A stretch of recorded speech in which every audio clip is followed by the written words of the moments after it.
began day 2 of the M2 World Championship playoff with 6 teams left, but only 3 teams will be moving on to the final day. Once again, Alter Ego started the day brilliantly, this time at the expense of Omega Esports. Leo Murphy getting Hajizi. This is looking great. Leo Murphy gets catch onto Hajizi here. This is huge, but now the Black Dragon is coming in towards that back guy. Yam needs to cut him off. Hajizi in trouble. Oh, Black Dragon pressing in towards Yelling Hayes as well as Hajizi. While the rest of them arrive and those banks. Oh my goodness! Members burst it down. On the other bracket, Brand Esports defeated Hoda and prolonged their own M2 journey. They all go in. It's going into Mikauti. Oh! He's scared. He's destroyed here by Kiku. And already it's crumbling for Brand Esports. Blazing the wet from the back. Kiku takes quite the beating. And that's going to be 1 for Kaltizi. Make that 2. 4 Maze goes down as well. That's going to be Kiku with the crossbow tang. He's going to come down and snap back to reality. Brand Esports takes game number 3. Nice one. Next, RRQ Hoshi and Burmese Ghouls went head-to-head where the Myanmar representative defeated the Indonesian Titans in an epic 5-game series. Oh, look at Albedo. Great position. Trying to pick up. Maybe. Oh, it's a setup. A big setup. Mid laner and the Blazing Duet has been used up. Oh, two so far. That's going to be Tempest the Blades taken. They can't stop it. Burmese Ghouls and this best of 5. And finally, Brand Esports defeated Alter Ego once more with a monstrous performance from Kartizi. Here is going to be having Telepoint, having Dribble as the setting done. Oh! Still will be the next target. It won't be enough. With a sliver of HP, he lives, but the Soul of Lava does its job. And there strike by the Doctor. Pi gets blasted. That PZ gets the kill. Another wave. added to the notch of Carl. Oh, the back door. Coming in. There's a huge wave. Ladies and gentlemen. Telepoint. From this end. Can you Oh, do? that's it. It is time to roll the curtains and commence the final day of the M2 World Championship.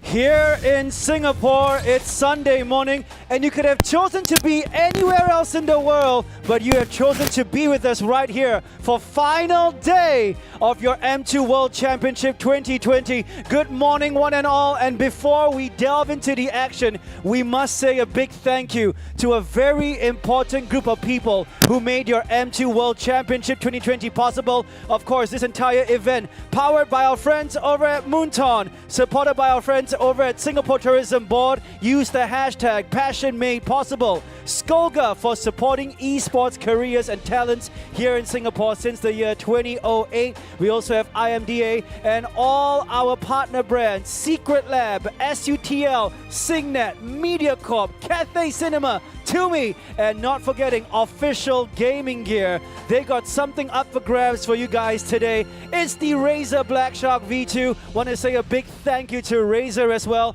And my name is Joachim Gomez. I am not alone. One final time, it is my honor to introduce my co-host and my panelists, co-host Lysander, and my panelists, of course, the unofficial official Filipino, Mr. Lafel Teasy and Wolf.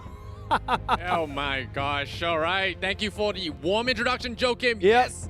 We are here in the final day of M2, the World Championship for Mobile Legends Bang Bang 2020. And I want to set the record straight. I know you've been getting some heat for this, Joachim. We are calling it the 2020 World Championships. Let's talk about why it's 2020 when the year is 2021. All right, guys? For those of you back in the chat, we got to clear a couple of misconceptions. All right, you guys have been bullying Joachim for saying 2020.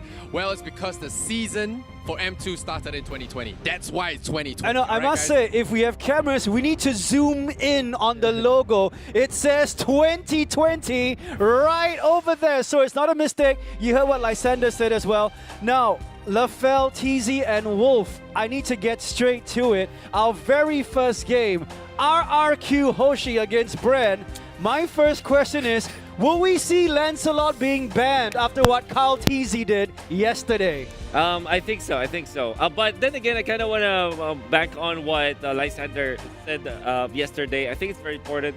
You kind of have to not rely on banning it out. You kind of have to have a solution. This is a 5-game series. Eventually, it's going to be picked up. I think RQ Hoshi needs to be prepared for that. Yeah, and for me personally, I think my mind's not working. So how about you, Tom? Well, I think what we talked about yesterday is true. You cannot give an enemy team a free ban. Especially in that grand final, you have 7 games. If you give them a free ban, you restrict your drafter. That guy always has to ban Diggy, and what are you doing? You're working with 4 bans instead of 5, basically. You're giving your opponents a free handicap, and I think a lot of things need to be figured out by the teams. Hopefully they did their homework yesterday. There has been a bit of time. There were a little bit of rehearsals after the match, but I think that's the advantage of being in the winners bracket. Burmese ghouls are allowed to relax and chill and be able to do their homework while their opponents have to fight it out in the lower bracket yesterday night as well as today when they have to play against their lower bracket opponents, Brand Esports as well as RRQ Hoshi. They have to fight big opponents and then face that final boss later in the evening. So, I want Lafel, is your mic working? Go for it. Yes. It is right. Yeah, we hear you loud and clear. We hear you loud and clear. Anything you want to add to what Lysander and Wolf has just said earlier? Yes. Okay. Okay. All right, production. We fixed this guy's mic for no reason. It was, All right, no reason at all. Yeah, Return it. This is why they turned it off. But yeah, It was censorship. First of all, I do want to say good morning to everyone here. It has been a lovely morning. Good morning. Like the best morning, and this is the final day. And Brand, RRQ, they're both yellow color. Their logo. Oh yeah. Okay. Well, I was about to stop you there, call security. But Yeah, but yeah. Anyways, you talked about Lancelot, right? Yeah. I feel like it's a risk banning and not banning Lancelot. You ban the Lancelot, then okay, you take away one of his best heroes. You're not banning Lancelot, and you whether you want to or not, you have to open one of those OP picks, one of those overpowered picks. Maybe it be the Yuzon, maybe it be the Esmeralda, maybe it be the Benedetta. Either way, fighting against a very good team, no matter how you draft, is gonna be annoying. Yeah, I think banning is like a band-aid solution. You ban it because like, okay, this series, they caught us off guard. We don't know what to do against it. Let's ban it now and then we do our homework later. You can't just go into an exam and say, I'm going to skip this entire chapter. That's exactly what you're doing by saying we're going to ban this thing. So I think one thing to consider though, in the grand finals is a best of 7. So you technically have a lot of leeway to work with. You can maybe say go the first 2 games without banning and see if you can beat them, because beating someone at their main is a huge psychological victory. Because you tell them like, your main strategy does not work anymore. But of course, for RRQ Hoshi against Brand Esports, we're talking about the best of 5. And here's giving you today's games and the timings you must take note of right now as we speak. I can already hear all of the players shouting in the background. They're like, well, today the timetable looks a little shorter, but do not be deceived, all right? It's a best of 5 and a best of 7. And if you guys remember, yesterday's game, RRQ Hoshi versus Burmese Ghouls went the full 5. So if we are lucky, today we get the full 7. I know production is groaning as I say that, but for the sake of esports and competition, we gotta see the full games. You're thinking about the production, I'm thinking about the casters. The casters right now, they're like, did he just say that? They got their cough drops, they got their energy drinks. They're good, all right? Casters, you guys are all strong. I know there are 4 of you guys to pick up the slack in case one of you guys fall in battle, but you know what? I think a full 7 games is what the audience deserves, and of course the audience back home, you guys watching from wherever you are. Worst case scenario, me and Wolf, we can cast. Yeah, sure. Yeah. They'll just cut over to the discourse panel and then we'll just talk. I do want to build to my next question for you guys on the panel, but before that, a bit of a recap coming your way. We started yesterday with Omega Esports being melted by Alter Ego, I dare say. Brand Esports going 1-0 down to Todak and then coming from behind to win 2-1. Burmese Ghouls, of course, being the first team in the grand finals, they await to find out who their opponents are. To which, now my question is about momentum. Because for RRQ Hoshi, they're in this match after losing to Burmese Ghouls. But for Brand Esports, they are in the game. Morale on a high after beating Alter Ego 2-1. What's it going to be like for both teams respectively? Yeah, I think that it's a massive momentum boost. Not only because they won like back-to-back 2-1s, they also reversed with their opponents. And to add to that, they defeated a team that they kind of feel like it's not like a rivalry thing, or maybe it is a start of a rivalry. It wasn't a rivalry, it was a rivalry by the end of the game one. Yeah, for sure. For sure, right? And imagine yourself like winning against a team that was kind of BMing you. We saw the stats, we saw the memes, you saw the memes, like 100 plus recalls. Recall stats. Yeah, I think recall stats is something production need to get for that grand final here. So yeah, to answer your question, a big momentum boost for Bren. Yeah, right now we can see the team head-to-head between Bren and RRQ Hoshi. I'm acting like the host, booyah! Anyways, games played, both of these teams have played 12 times each, and in terms of the damage stats, both of the teams have gone up to 2,600 damage each, but the average game score for RRQ Hoshi, 57 over 35 on Bren Esports. I'm actually surprised that RRQ Hoshi are getting more game score. By the way, game score is totally different from KDA. Where our average game score is more like when everybody is just performing well. And so I think objectives and tanking. Yeah, I think RQ Hoshi, they're that kind of team. They kind of utilize everyone from their team to be successful. Yep, agreed. And if we move down, I like to look at the turtle slain per game where Bren Esports, they look like they have more turtle slain. Shows that they're really playing around the objectives, especially in the early and the mid, especially now that the turtle spawns much faster. Yeah. It just shows that they are more up tempo in terms of the current patch. And more importantly, they are Lancelot team and the Yisenshin team as well.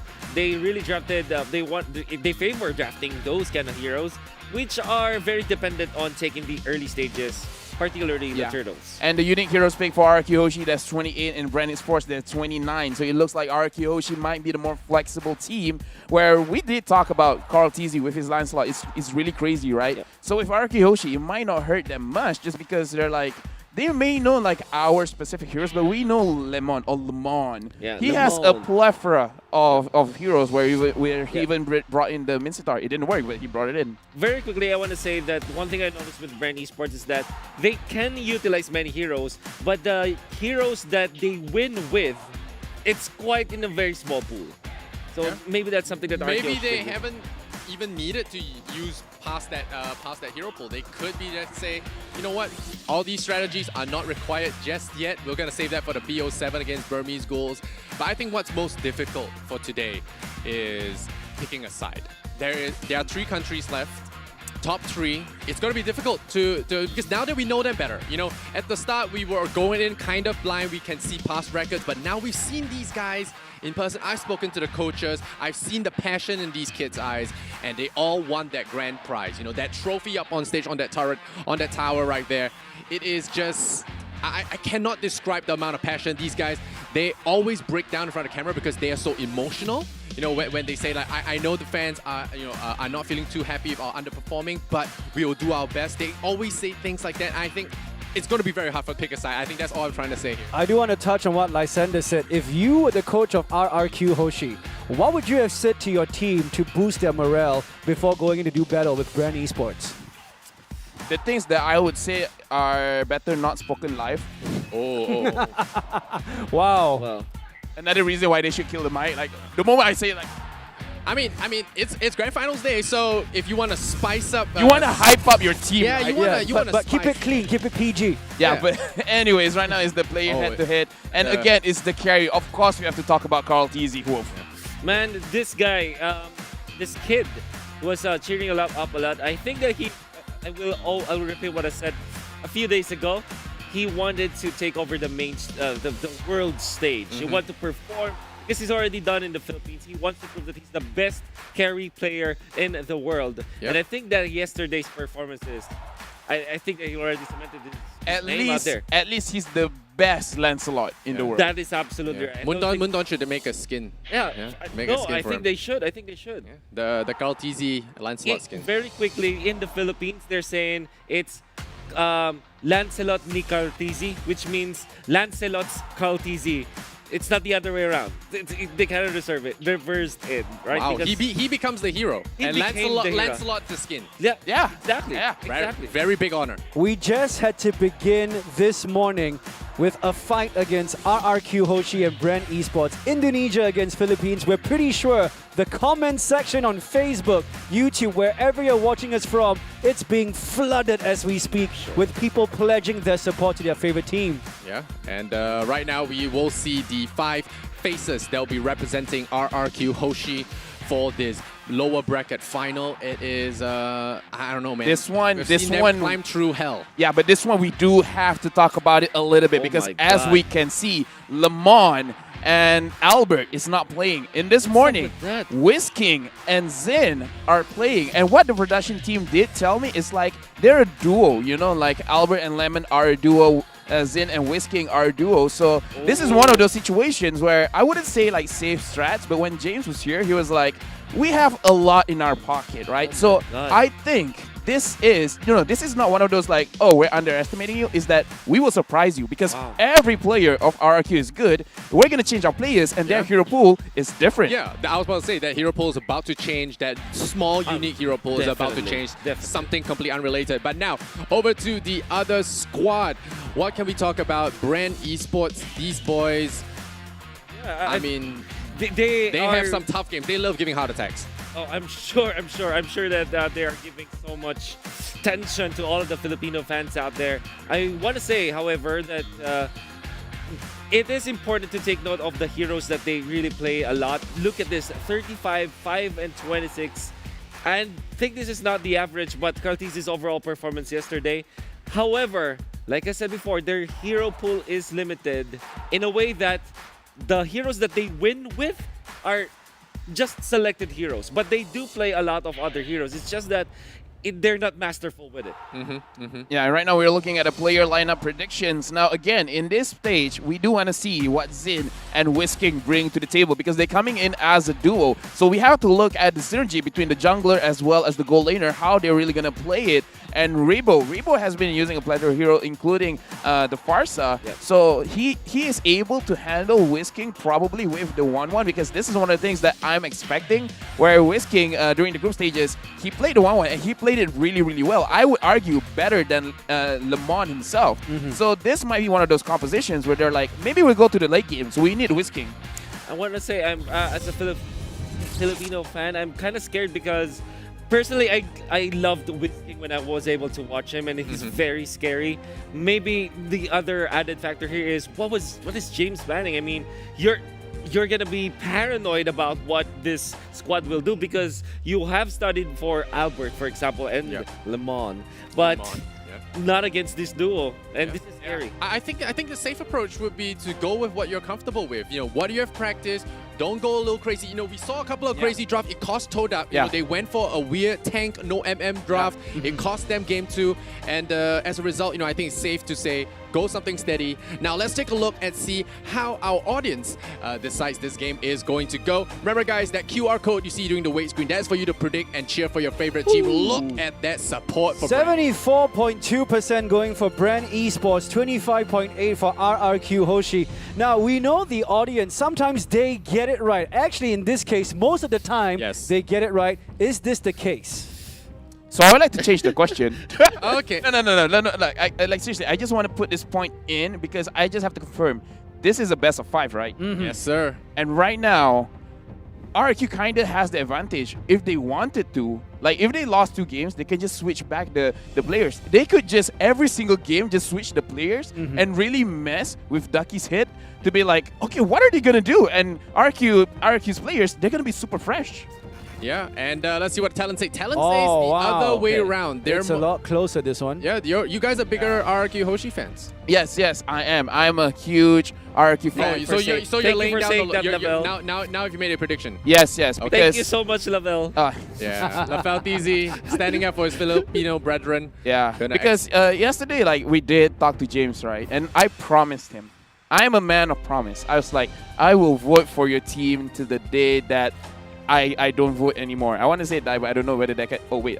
Anyways, you know, it's like, I will vote for RRQ because they're a very strong team. They can break the curse. Yeah. I want that to happen. Having watched Brand, I gotta say, I love watching people that survive a struggle, and I think Brand has won my heart. I think until we get to Burmese schools, then it's a different question. But for now, I'm just gonna go with Brand. I know it's hard picking sides.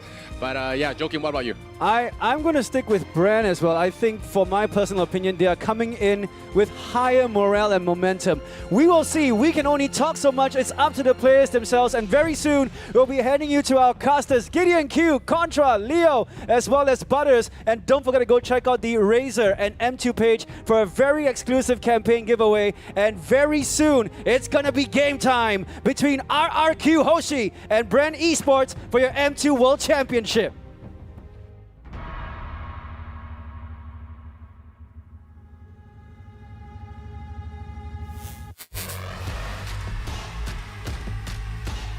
One last match before the grand final of the M2 World Championship, and it has to be between Bren Esports versus RRQ Hoshi.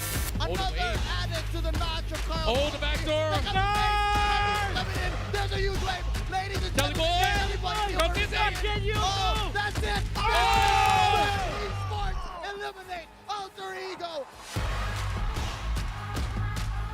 Masaya at saka nanginginig pa kasi sobrang intense ng lab. Yung parang inisip namin parang ano na, YOLO, do or die. Kung ano mangyari, yun.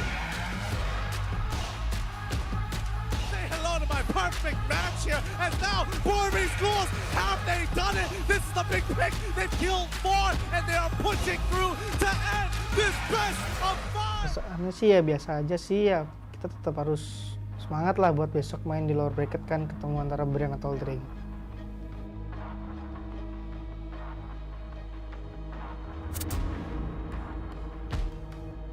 Feeling ko kaya namin durugin yan kasi sa scrim tinatalo namin sila. Oh ya kita mah ya latihan kayak biasa aja, kita pede sama tim kita ya, kita percaya kita pasti bisa besok. FIFA RRQ. Galingan nyo bukas RRQ, yung lemon nyo gagawin namin kalamansi. Bren lang malakas.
Despite the global pandemic, battles its worst COVID-19 outbreak since March.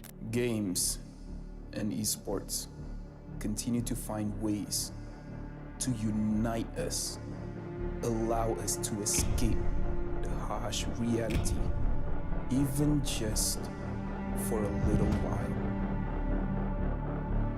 Watching an exciting match can feel like attending a concert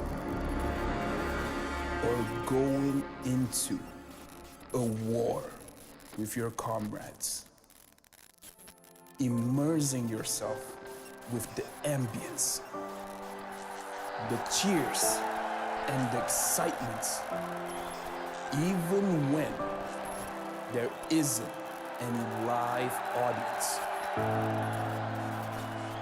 We know that the fans are still with us all around the world. Because this sacred event gathered the best of the best, representing their home countries. And the last team standing will be crowned as the true King of Kings. Burmese Ghouls. RRQ Hoshi.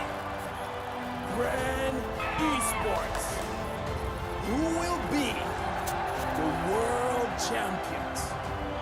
Let's start the final fight.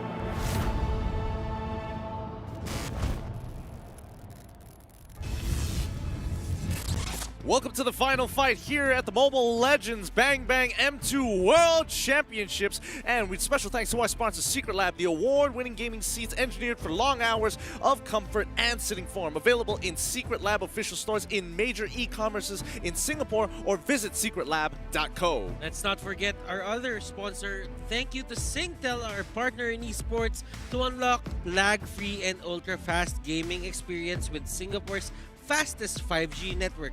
Keep calm and get the edge you need on your road to Mythic in MLBB with Singtel, the Singapore's fastest 5G network. Did you know that there is an official live screening event for M2 in Singapore at Cathay Cineleisure Orchard? It's called MVP, and you'll be able to catch all the M2 action on a big cinema screen. What's more, you can also win attractive prizes when you take part in the activities and lucky draw. MVP will be running all week long, and you can get your tickets at the Cathay Cineplex website. You can also check out www.rsg.gg/MVP for more information on MVP. And shout out to our MLBB community watching at Cathay Cinemas in the NUS Sports Hub and Bukit Merah Swimming Complex. Hello, hello, everybody, and welcome to the caster's desk for the final fight. We've got Butters, we've got Leo, we've got Contra, and me getting Q here. This is going to be ill. Welcome, welcome, welcome as we go into the semi-final game. Leo, thoughts? It's up to here, man. The tension, you can cut it with a knife. In the air, you feel it. Back home, I'm pretty sure so many fans of RRQ and Brenny Sports are just stuck and glued to their seats because I'm pretty sure I'm hunkering down. This is not going to end well for either of these teams. It's going to be a bloody war, and one of them is going to go home. One of them is going to have to bring bad news and say, we couldn't make it. But I'm pretty sure it's going to be great all the same. That's right, and both of these teams actually came from the upper brackets as well. They knew the winning formula, but they have learned their lessons from the defeat, and now not really dropping all the way through. They have already seen each one another. They push in that best of 5, and of course, yesterday we saw Run Esports taking that win, but now can they find another one to take down the Indonesian Titans, RRQ Hoshi? But then again, I'm thinking right now, social media is just hot. Everyone feels at home, even we're not in our respective countries. But yeah, I mean, there's the connection. Yep, there's the connection, but it's time. Let's introduce our teams. Let's throw it over to the stage. Welcome to the final battle. From Indonesia, it's RRQ Hoshi. Psycho.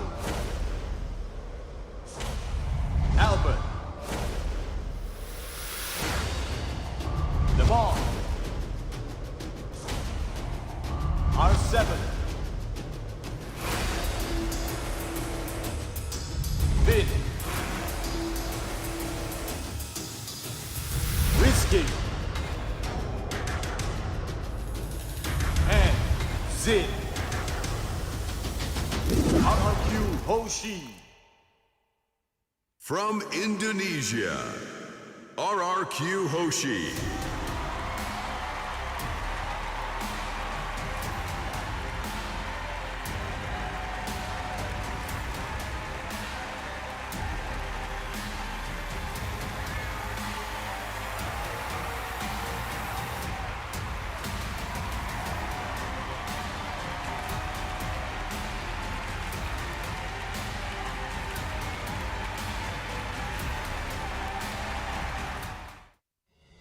From the Philippines, Brent Esports.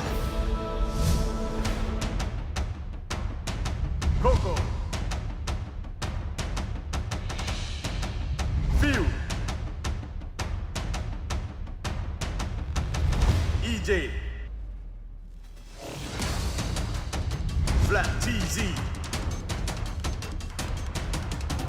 Carl TZ.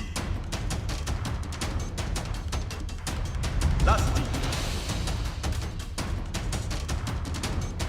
And Rebo. Brand Esports. From the Philippines, Brand Esports.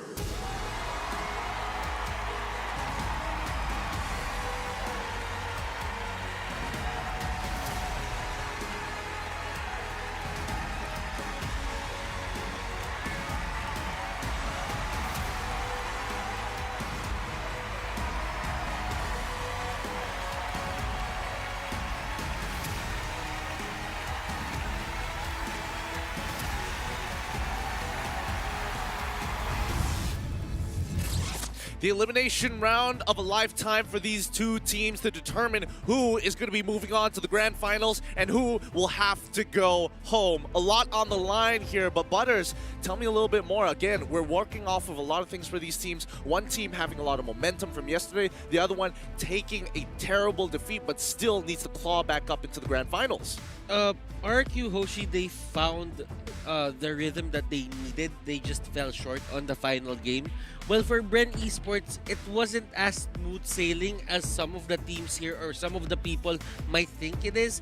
They had their hiccups as well, but they adjusted accordingly, and that brought them here in game day number 3. Well, with that being said, let's watch some of the journeys coming in as we pull up the brackets here to get a better idea of their journey here. Tell me about Bren, Leo. Bren Esports, as Butters said, it wasn't an easy go for them, right? But you know, as the saying goes, rough waters make tough sailors, and boy oh boy, is this going to be a long journey. In a single day, they have to go through RQ Hoshi to even hope to meet Burmese Ghouls in the grand finals, and it has started all, what, 2 days ago. It feels like it's so long ago since we started with the lower bracket, saying goodbye to 10S, to EVOS SG, eventually to OMG, Omega, to Todak, and even the upper bracket, it all feels like a dream. Indeed, and of course, they have definitely walked a long mile, but for RQ Hoshi's side, we see them taking a big win over on the upper brackets until they meet Burmese Ghouls. And oh, that best of 5, we've seen so many styles of play being brought out where we've never ever seen before. Now, something that they are bringing in towards this lower bracket final is going to be really interesting because Albert has been subbed out and Sin is back on the stage. That's extremely notable, but before we get a little bit more into that, we want to also congratulate and thank all the other teams participating here, but unfortunately, this is M2. Champions are built off of those broken dreams, so who is it going to be? I mean, speaking of this little bit of a mix-up coming in from RRQ here, is this going to be the secret sauce to take Bren out? Well, as the panel said earlier, there is this thing about you studied for Sin, you studied for Lemon. But what they do is they throw a curveball and they give you Wiz King and Sin. Now, I think the thing is, Albert is the explosive one, while Sin is the consistent, stable one that is really reliable when things get tough. You know, speaking of reliable, tough, and the person who maintains that competitive integrity, Christina Ng, thank you so much for being our head marshal here today, as we're going to be calling up the coaches onto stages, the men who make these boys into something more than themselves. It's going to be James on the left with Ducky on the right, representing both of them here. All having really interesting starts. James actually playing in Indonesia before slowly moving into that coach role. And Ducky, time and time again, he has proven that he is a reliable coach in the Filipino scene. Ducky here is super intelligent. So is the same for RQ's James, but there's one thing I know about Ducky is he's super disciplined. That's his thing. If you talk to him, you know that on top of all of this in-game knowledge and skill, what he really cares about is attitude and how his players feel and react to certain things. On the other end of the spectrum, what really strikes me about James is how creative this man is. The mere fact that he's able to shuffle around these 4 players, Lemon, Albert, Sin, and Wiz King, it just shows that some way, somehow, he's like an artist, picking the right tool for the right job, and he's digging deep into the arsenal of RRQ Hoshi here to really prove that they still are the King of Kings. Yeah, and of course, you do need a very experienced side for that, and well, we definitely want to see the lineup for RRQ. As we did mention, this time with Sin coming in, he is definitely a multi-role player. So does this change the dynamics of RRQ in general? I think absolutely, because Sin has a lot of experience coming in here, and again, a lot of these players have been sticking together, and they want to prove themselves on the big stage, especially after their M1 run, where they were so close to becoming crowned the world champions. Yeah. Let's just say that WizKing is kind of the mage specialist on the side lane, but right now we do have Bren, Rebo, Carteezy, Few, Lusty, and Flapteezy. Nothing has changed. It's still the same lineup as day number 1 here in Singapore.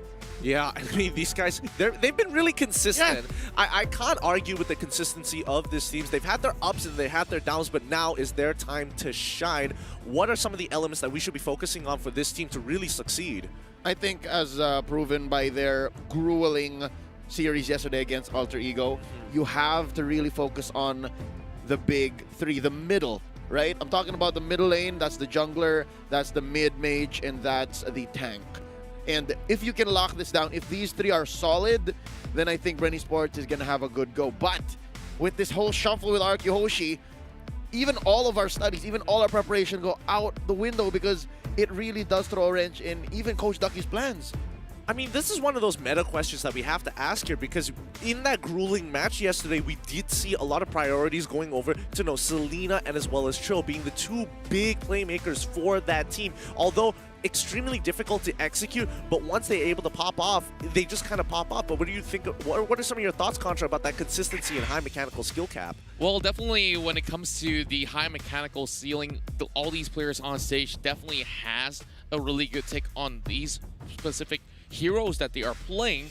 But when it comes down to really key moments out there, you really want to make sure that you get something that's really simple to execute. And with that, Bren Esports, they saw that, hey, the Lancelot is working very well for, things like Alter Ego, and they also know to do exactly the same. They took pretty much of a similar draft, and they managed to win back the game for that tie. But going in towards game number 3 itself, that's where things got really interesting.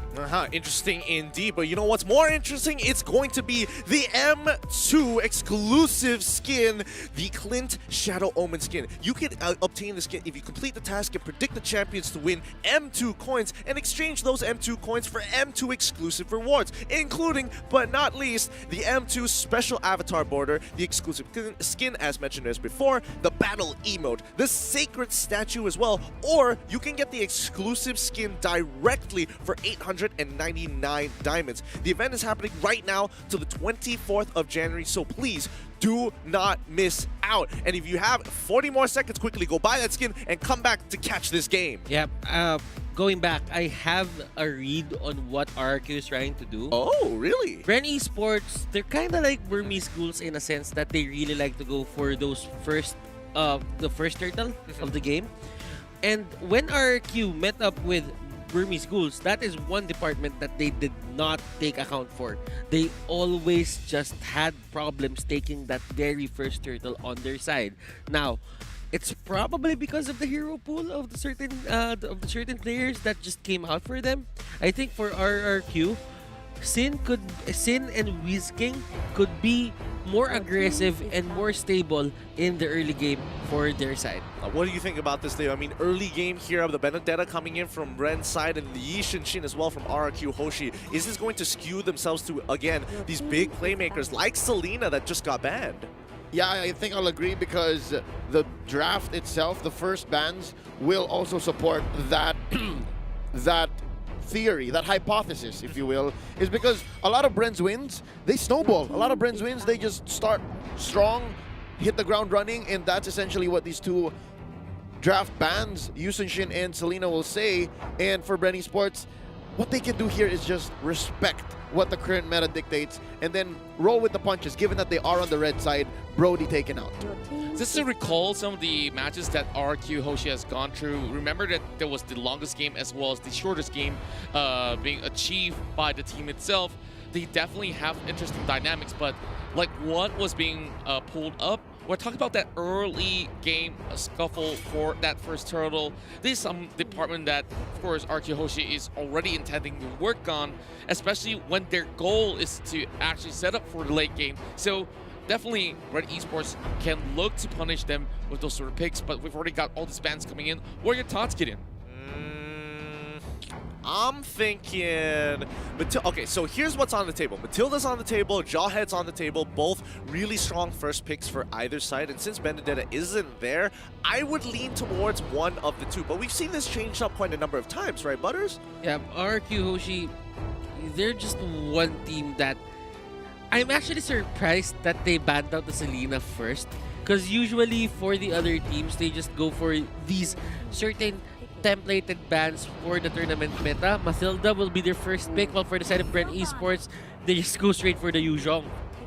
Oh, and... Yeah. And I like this because they're giving priority to Lusty.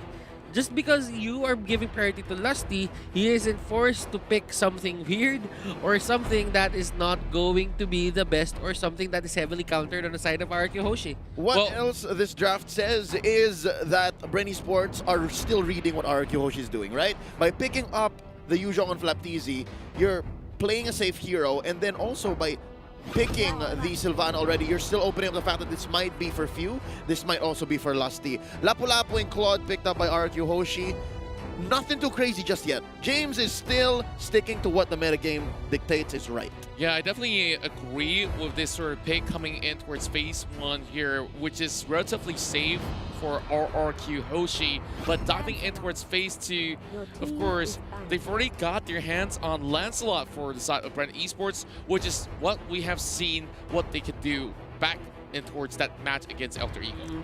I actually think that Brent Esports is not even trying to read into what RQ Hoshi wants to do. It's just that they are successful in these heroes. Like Wolf said earlier, they don't have a huge hero pool of heroes that they win with. I mean, these are just heroes that they want to play and they're comfortable with this. RQ Hoshi, no matter what they bring out, this is going to be the setup for Brent Esports that's gonna work. That's dangerous. That's dangerous. Well, it is, and knowing Brent Esports, we just have to accept the fact that they need to be a little bit more creative in terms of this. But for this Lancelot, this Yuzhong, this Sylvana, they're safe with this. Yeah, and now coming into the second phase, they're going to get rid of the Loyi as well as the Harith here. Both very important wave clearers, and more importantly, especially for RQ's Hoshi's side, yes, they do have Matilda for that magic damage, but they're not going to have too much lane priority, which I think even Bren realizes, all right, we don't want our side lanes to get punished because we have seen, you know, things like Harith show up into the side lane, things like Lunox and Farsa show up into the side lane as well. I definitely think the both heroes that you mentioned is going to be pretty much contributing to a very big factor, but they got to find a way to answer this Lancelot, which nobody has been able to stop Kaltizi at it, and works all the lockdowns that we need. Like, the Circling Eagle is definitely not going to be enough, and with that, we definitely see the Cho being axed off just to make sure that nobody catches him with the Way of the Dragon. I like the Cho pick just because it's the only available. It's one of the options here for RQ Hoshi to just lock down that Lance. I actually agree with Contra. Just looking at how the first three picks here for the side of RQ Hoshi is set, they do not have an answer for the Lancelot as of now. Jawhead's not enough? Jawhead is telegraphed. Like, I mean, it's a choice that's left. There's no hero for cycle. There is, but having that certain unstoppable force ejector, you can see it coming from a mile away. Well, you have the combo, you have the Circling Eagle, and yeah, Brenny Sports, they're not even shy about it. This is definitely going to be Doc Rebo's Alice from the gold lane. I wonder what Wiz King is thinking, because this Claude can still be a sneaky gold laner.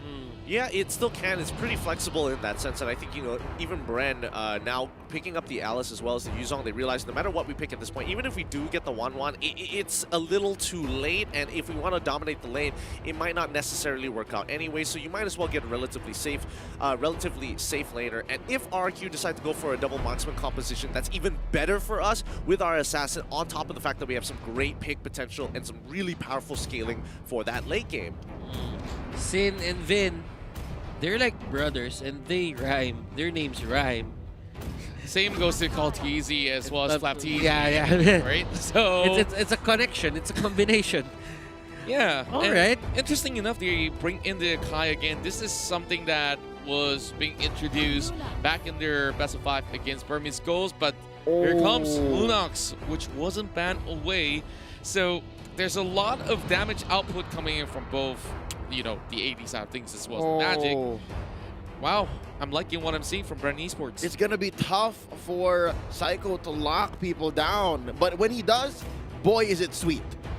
I suppose. I definitely suppose here, but I think RRQ, they've got a much stronger early game in comparison to Bren. So as long as Bren, they basically want to play the early game a little bit more passive, just focus on clearing the waves and focus on, you know, if they have to give up certain things on the invade, they just kind of have to here. They don't have a choice, and Matilda is really going to be a problem for that. But at level 4, Bren's going to have a huge swing into their favor because they're very ultimate dependent. Yeah, I like Bren Esports draft as well, but you really have to give props to that Akai pick from the side of RQ Hoshi. You might not have the catch, that solo single target catch, but you can destroy or you can cancel his combination. And that is the thing for the Lancelot. Just don't let him burst on people. Well, I think it is time to get into the game. This is game 1. Let's roll into the land of Dawn for our semifinals matchup at M2. Boys, take it away. Well, of course, all eyes is going to be on Sin, as he will be the one that will be taking over Albert C. But just look at Few already getting his health taken down low. Not even gonna be polite about it, just you come into our range, we will knock you down a peg. Few already less than half health, not even a minute into the game. Looking at the lanes, it's R7 on the Lapu Lapu facing off against Rebo in the gold lane. Up top, it's Flaptizi versus Wiz King, so there's a little switcheroo being showed here by RQ Hoshi. Again, you're never really sure what James is thinking. Now, onto the middle lane, this is a normal matchup. Few knows that he will get harassed a lot here as long as he doesn't have his level 4. And as you can see, the damage output in the Matilda is just way too high. But it's okay because Few is the one getting damage, not Carltizi. Yeah, of course, we do see Kaltizi, though, trying to actually go for the Little Wander here. And immediately backs away, understanding that Sin as well as Vin, they could actually pull off some significant damages now that he does have the double buff as well. So a little bit of push and shove coming from both ends. Bren Esports, they cannot force any issue. Yep, as Gideon said, Brenny's just waiting for the level 4, and that's when they go ahead and put it into high gear. That's when things get to start, and that's when it becomes more interesting. Right now, Turtle is coming up about 10 seconds from now in the top lane. This is Wiz King and Vin waiting to find someone, catching them off guard, and now Cartesi just clearing the wave alongside the rest of these mid laners, preparing for the first turtle take. Yeah, speaking of which, we can definitely see that RQ is in the prime position to be able to get that challenge in. And for Lusty, he's keeping an eye out, and here comes Psycho.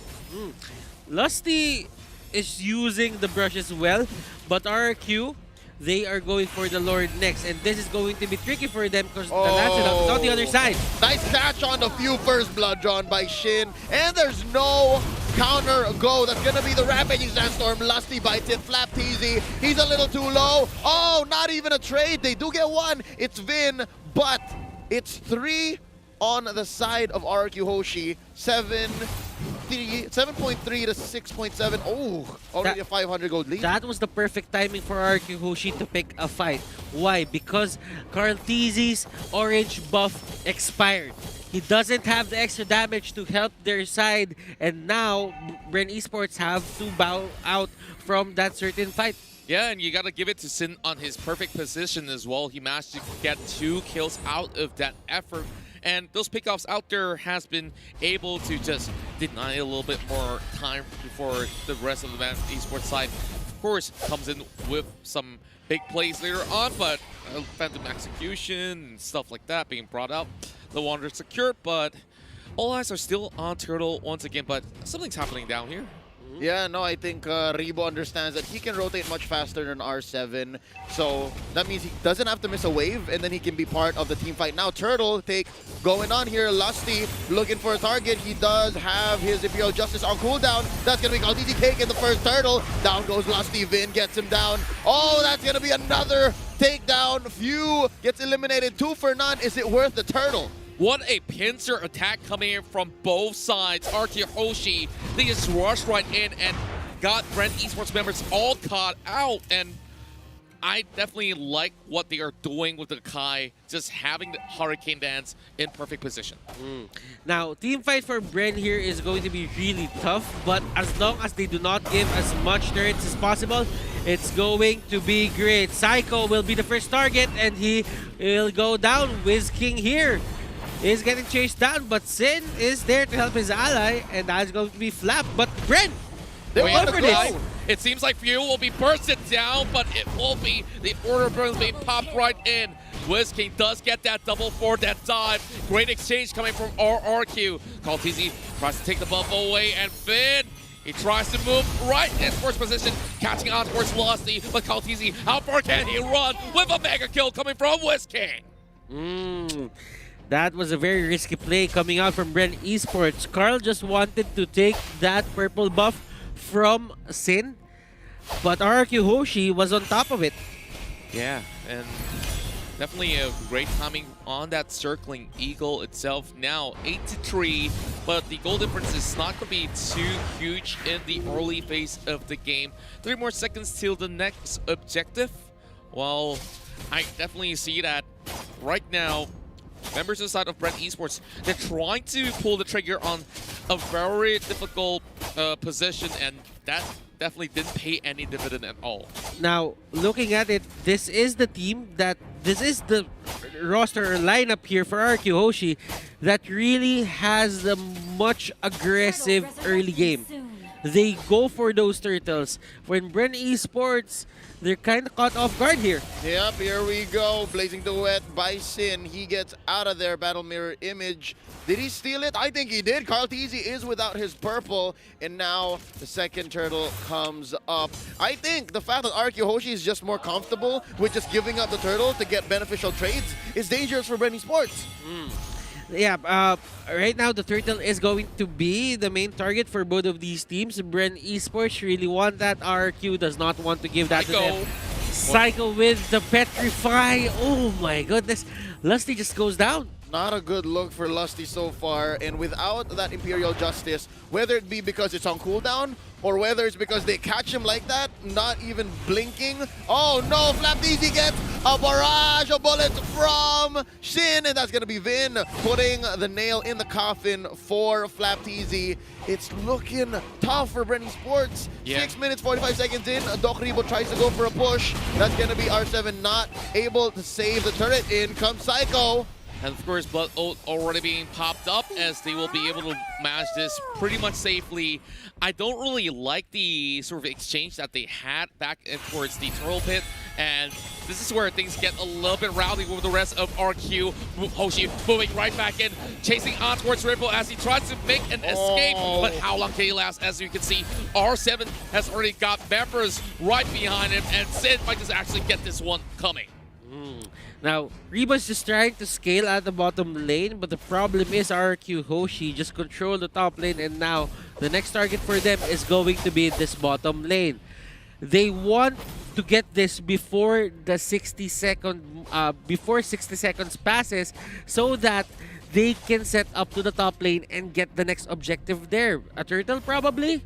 But RQ Hoshi has their sights set on just controlling every single side of this map. Oh, Lusty tries to put a bead on to R7, misses it. Phantom Execution still online. They're gonna use it for a dash. It's not enough. Sin finds you, and Flapteezy uses Black Dragon form to retreat. Lusty survives but only for now, as well as Slapped Easy, that's -1. Carl finally shut down here. No longer a thorn on the side of RRQ Hoshi. They push mid. That's going to be open. And Butters, as you were saying, it's a diversion play. And they just got a free turret along the way. It's a drive-through, right? They're giving Bren Esports so many problems so that whenever RRQ Hoshi goes for an objective, there's just no answer because they're trying to, you know, plug these holes in the sinking ship.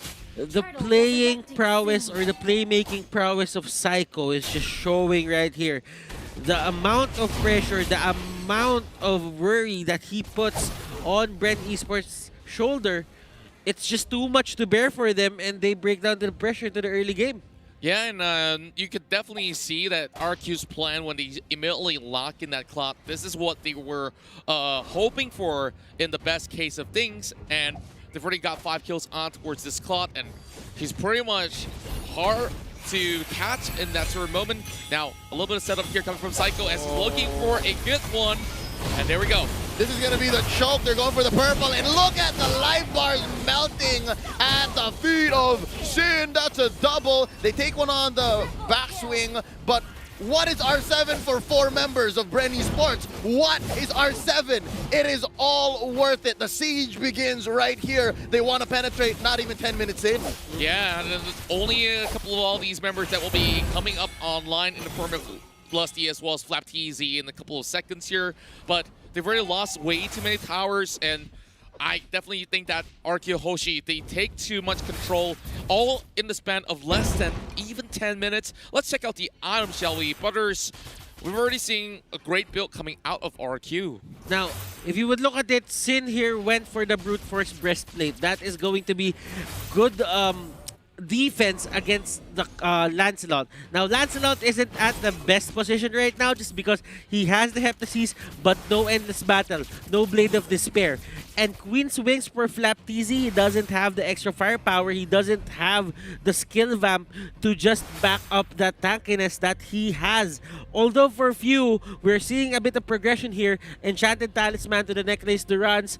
Vin getting a bit of Durance as well, and at the same time, he does have that casual Dreadnought armor just to protect himself from Carl TZ. So far, what I'm seeing is Sin and Vin, say what you will about their names rhyming, but they both understand that they have to somehow go in. This is 2 heroes that usually don't have to go dive in, but speaking of dives, that's going to be the Order of Brilliance popped in here by few just to survive. Rebo with the blood flow coming in, and here's a Black Dragon form. Flap easy, he can smell blood, but I think RQ Hoshi is setting something up from the left side. Whisking, I think he's looking for it. There's the Rampaging Sandstorm.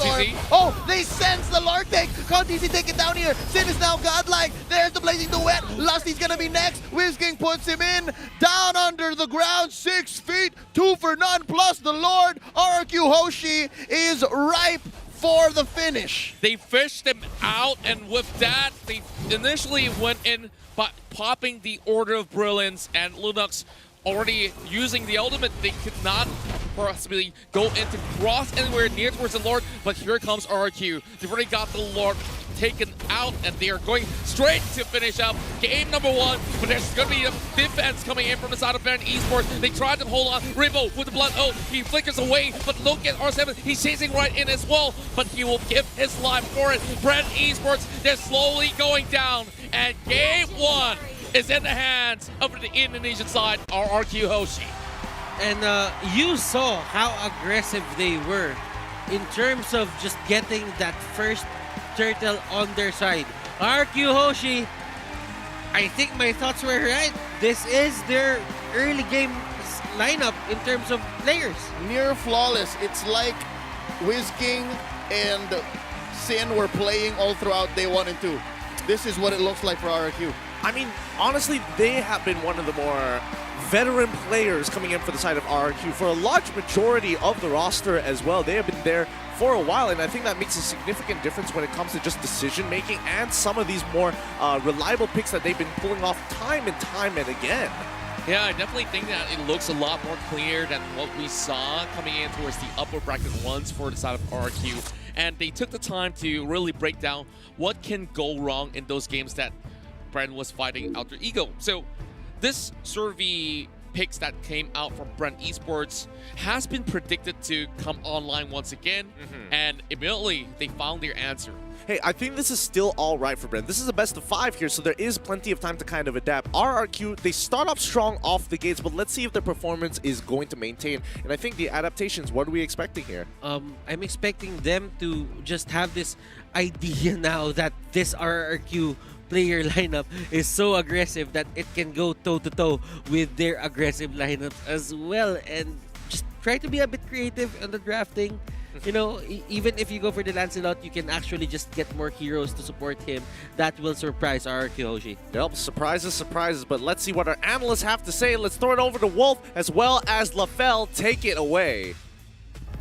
Hello, thank you very much, guys. And this is just the first game. But I wish everyone is here. I wish the audience was here to hear the scream and shout. They let it all out, you know, it was great. So, but thank you to our host. They actually took a video, so we will upload that a little bit later. But anyways, in this game, the first game, RRQ against Brand. Wolf, break it down. What happened? Well, here's the thing. I think that this the decision from RRQ Hoshi to go for somewhat of a gatekeeping strategy. I'm sure that this is not what it's called, but to me, visually speaking, that's what I saw in that particular game. Gatekeeping, what they did was to stop the natural growth of Brand Esports lineup. Because here's the thing.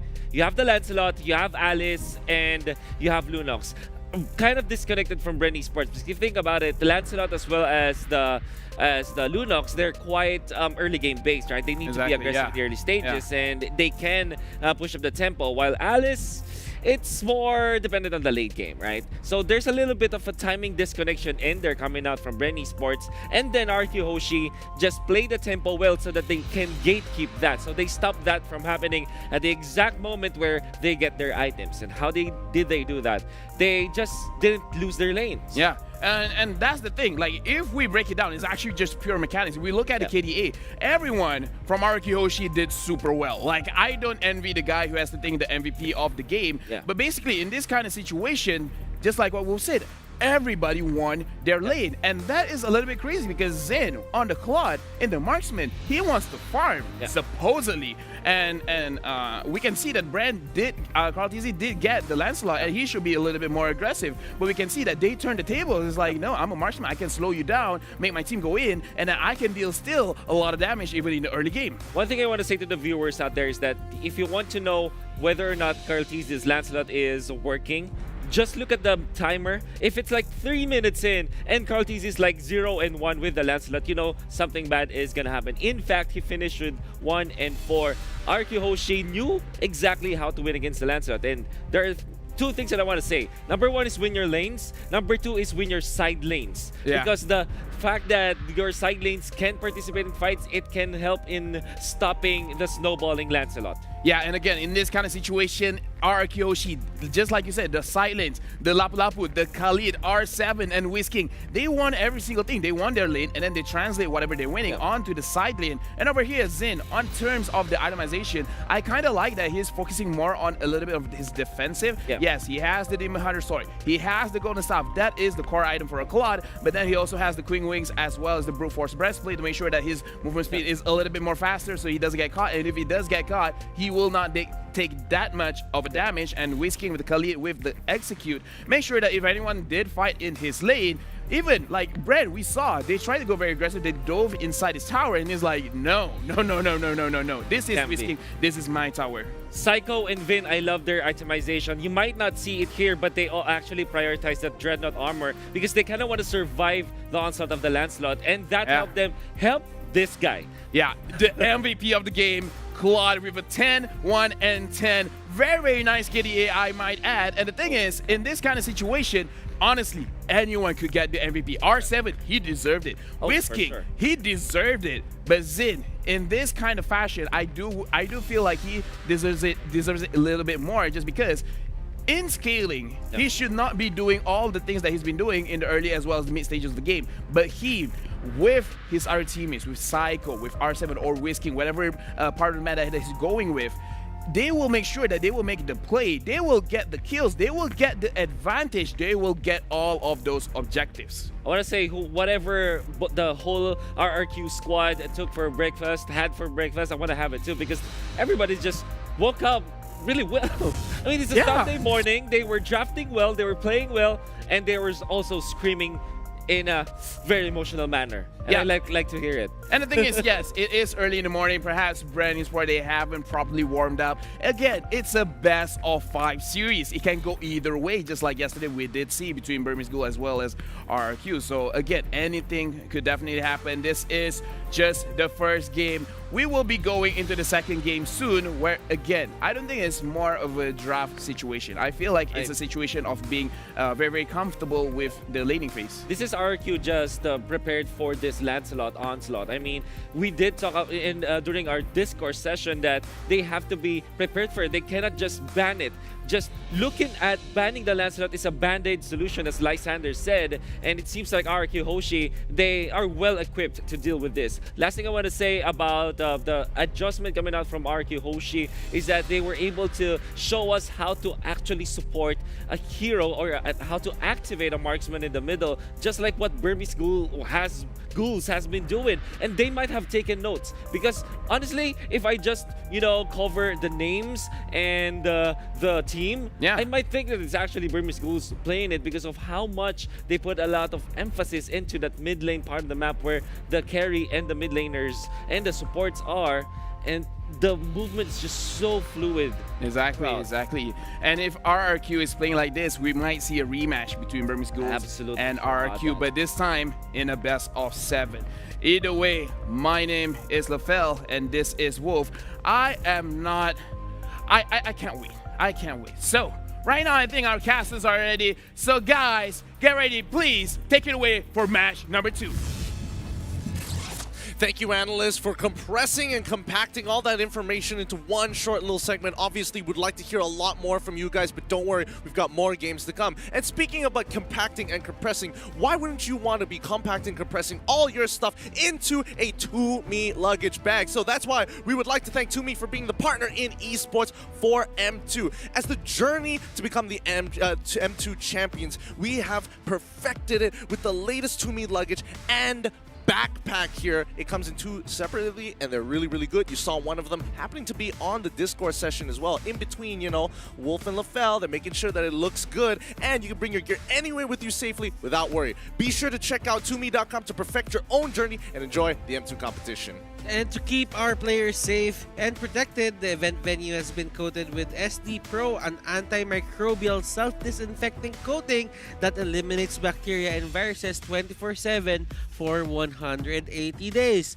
To find out more about what SUTL EnvironTech offers, visit sdst.com.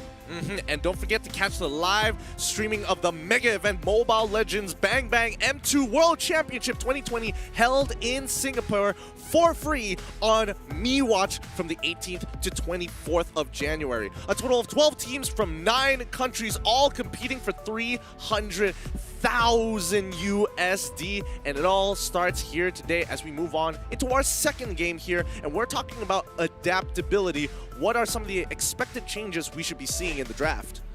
I'm hoping to actually see a change. Instead of having that Lancelot, which definitely is resource heavy, you're looking for those picks. You want to actually get this Lancelot activated, but in game 1, you can definitely see that there was no chance for the side of Brand Esports to get him up online as compared to what happened in that Alter Ego game, where in both games, they have managed to be able to do so coming with those early picks. As much as I'd hate to be that grumpy uncle and say, I told you so, and don't do this, don't do that, I think for Brand Esports, if they really want to make this game or match last a little longer, to answer the super hyper aggressive combo of Sin and Whisking, they have to not draft into a Harley strategy, at least not willy-nilly. Because that's what has been the downfall of a lot of teams, them specifically here in the playoffs. So I think just to try and answer something that goes so fast, they shouldn't just jump the gun. I mean, I'm not saying don't do it, just saying be on the lookout, because some way, somehow, James might lock you into that draft and you might get choked out even before you get started. On my side, I don't really think that they should really change much. They should be just more careful into picking their side laners. Okay. The Alice isn't really one of the best in just controlling those people, on controlling the enemy team on the early stages of the game. She still needs a bit of scaling. But if you pick into let's say a Lapu or a Yuzhong, or let's say even if they go Farsa sa XP lane, that would be great just to somewhat stop or just keep the enemy at bay.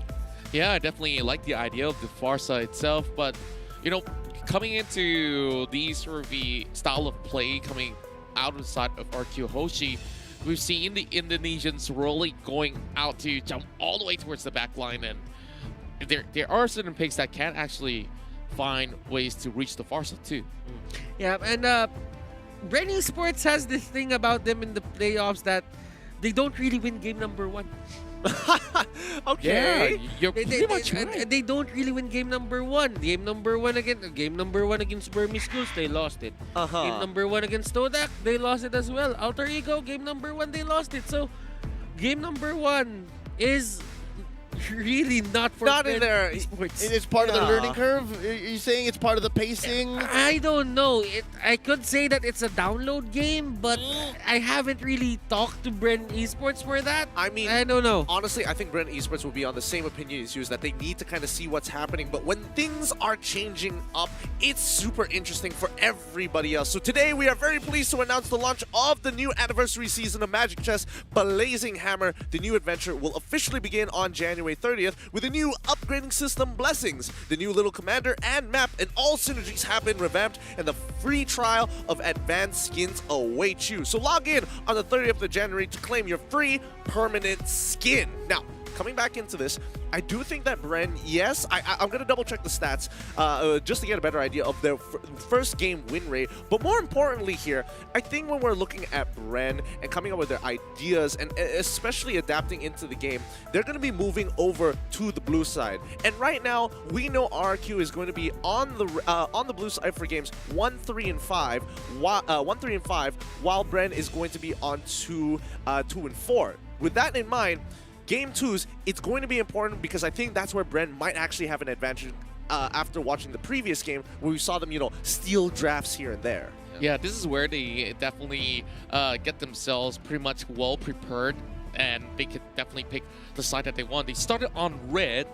I'm not sure if they're going to be going at it once again. They do have the option, right?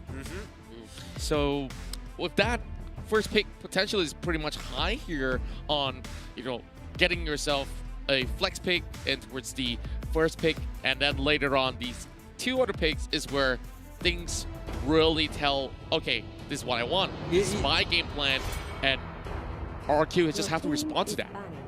You know what? It would be nice if we could have like a win rate on red side, a win rate on blue side. Like, seeing how these players are taking advantage of the first pick or the first 2 picks of the first phase of pickings will be interesting. But there's the draft. At least that would give us a better idea here. But now, let's see what direction that Bren wants to go with, because we see them kind of bait out like, hey, do you want to let go of the Brody? Do you want to let go of the Esmeralda or the Benedetta? They're going to force RRQ Hoshi to choose. It's going to be Natalia and Yishin Shin already banned out for Bren Esports, while on the red side, RRQ is going to be banning out the Brody as well as the Matilda. I'm guessing Jawhead should show up here, whether by ban or by pick. I do believe that Lusty is decent on it, and Psycho should be able to use the aggression of Wiz King and the Sin to great advantage. And again, for Bren Esports, I'm wondering why Lusty got locked into the Sylvana earlier, right? That's the Benedetta ban right now by Bren Esports. I'd like to know, RQ Hoshi from game number 1, they really did well to time out the Imperial Justices. Not a single one from Bren Esports earlier was used as they intended. If you're gonna pick a Cho, like if you're gonna lock into a Sylvana or a Cho, there's actually a difference between those two. Cho is much more rewarding in terms of punishing those teams that like to split push. But for Sylvana, if you're gonna pick a Sylvana and the team split pushes, then they don't really fight 5 on 5 as much as possible. So you just want to go for the Cho.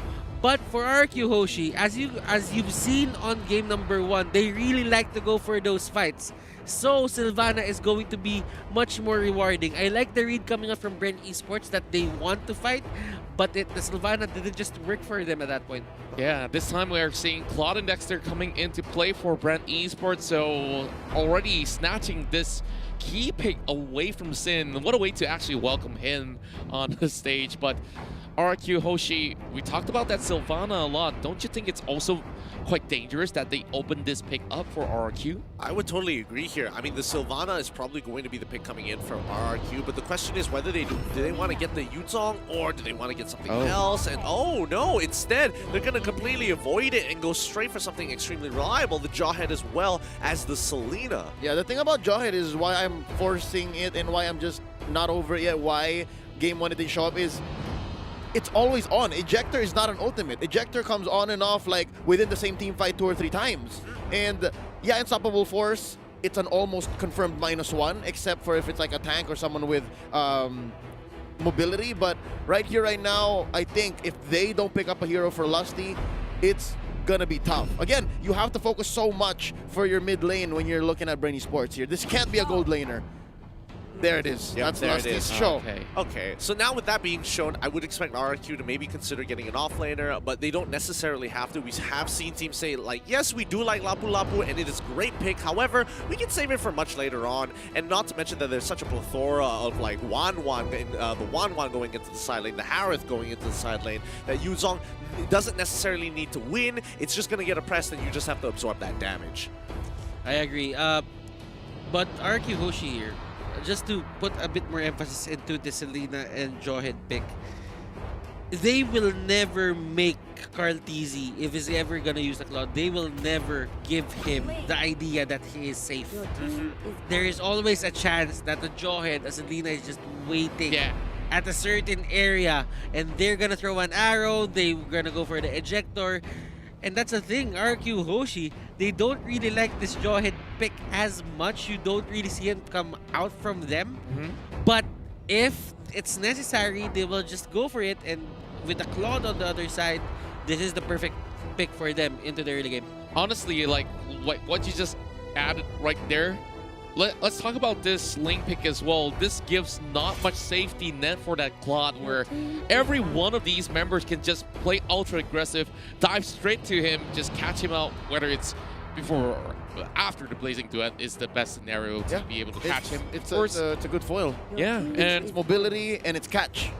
Exactly, and now they're already eliminating all these difficult to deal with heroes such as the Khalid. R7, well, Khalid. Yeah, so where are they going with this? Oh no, here's the thing. From last game, I'm not sure if it was Khalid on the, sorry, R7 on the Khalid, but RQ Hoshi, I think they understand that they have to lock down Few. Again, Lusty has already made it through, so they attack the next best thing, and they attack both Few and the gold lane. Although I still have hope that maybe, just maybe, Brainy Sports can actually flex this and put the Claude in the gold lane. Potentially, yeah. If they need to. I think, you know, throwing Claude into the gold lane is definitely a shout here, and that's why RRQ is just banning out the 1-1, saying at the very least where you're gonna have to flex the Claude. Claude is something that we can see, that we can deal with, and you can't really change it. The 1-1 could be flexible later on, so don't want to deal with that whatsoever. Thamo's getting banned out by Bren. It looks like they want to push RRQ towards that Lapu Lapu. I think Bren is baiting out the Beleric right now for the side of RQ Hoshi. Like, you have the Claude, you ban out 2 side laners. It feels like you're baiting out something here, but that is going to be the gold lane Harith. Will RQ Hoshi give in? Because the Claude-Beleric relationship is actually, you know, very complex. It's a love-hate relationship. I mean, to be fair, Lemon isn't playing, so they might not necessarily whip it out, but you don't really know. And I do like the Harith pick more so because you can flex him into that gold lane and in towards the mid lane as well, leaving that final pick to kind of predetermine, yeah, we could get the Lapu Lapu, we could still kind of spice things up and, you know, add in a Farsa if we really wanted to, or, you know, add in a bigger tank later on. Yeah, 2 mages can still show up, 2 mages. Side lane mage and, of course, mid for Few. Do note, I think it's very possible that a Harith can go into the XP lane as well. Yeah. What's scarier than an ultra-fast Zaman Force quick rotation? Like, that's the thing. I don't really see anything, or I don't really see any hero on the side of RQ Hoshi that will pin people down in a certain area. I don't think they need to. If anything, they're chasing. They're chasing. They're hyper aggressive here. They're playing with the Jawhead and as well as the Selena. Both of those predetermined that if you walk up, we will try to take advantage. But I think, Bren, they've got some really good options here. We've seen the matchup time and time again between Selena into the Cho, where, Cho can actually face tank a lot of these Abyssal Arrows with a well-timed Shinpo, and then it's not that big of a deal. But coming in with that Sylvana, level 4 is going to be kind of interesting for both sides. I can't really tell who's going to win that level 4. Okay. Okay, but I like this. RRQ, they're going to be locking in the Ruby. It gives them certain damage, it controls people, and they just want to hold them into place. And this is perfect for them. There's enough time for them to take people down. I mean, chasing down people, yes, that's true, but you still have to take into consideration the Zaman Force. Harith wants to be there. Ling might be chasing them down, but I think Ling on the other side is just gonna go for the backline. I think that's their main idea here. Yeah, we've seen this sort of composition before from the side of Brent Esports. What I'm really surprised is that they honestly didn't bother about the Alice pick or the Sylvana, which easily could have been banned away, and they offer 1-1 instead, which kind of secures things for RQ. Like, hey, if game 1 it went our way, we're gonna do it again. Yeah, I see where you're coming from here. And okay, so give or take, I think RQ was prepared to lose the Sylvana, or arguably flex the Cho. But I think it's time as we get into the game to figure out this conclusion as we move on into game 2. Please, Butters, Contra, as well as Leo, go for it. Cast this game. Give us some color.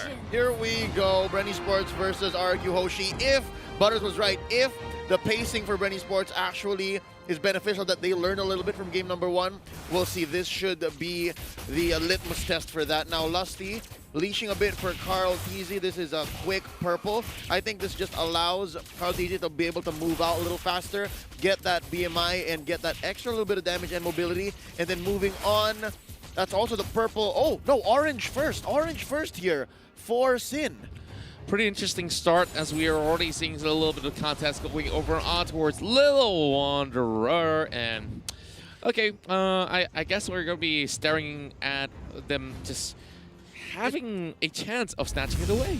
It makes a lot of sense to just go for the orange first for the Ling. Just because you want to be a bit faster than the Claude. I mean, Claude, dealing damage that is. Not necessarily, but you just want to use your superior mobility to just clear the waves and just find the pick off, just get your level 4, go to another lane. The Claude will think, should I go there or should I just farm? Because that's the thing. The Tempest of Blades is a good way to control people as well and take down people in the process. But looking at the side lanes here for the side of Brent Esports, I think the Ling will just have a great time going back and forth on those side lanes, as long as in terms of dueling, their lanes win.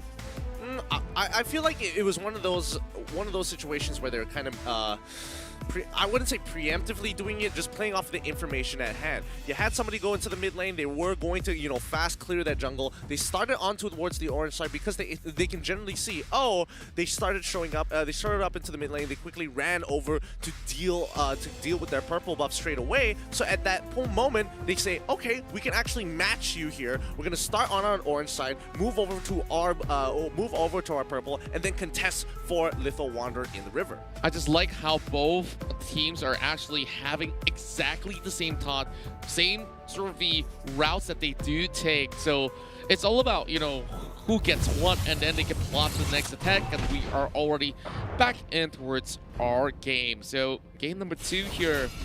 I really do wonder how would they shut down Sin's side, because they only got Lusty, and if he uses Way of the Dragon to catch either the Harith or even the likes of Finn, it's easier to burst down. But Sin, they gotta make sure that they catch him real fast. That's what Few is for.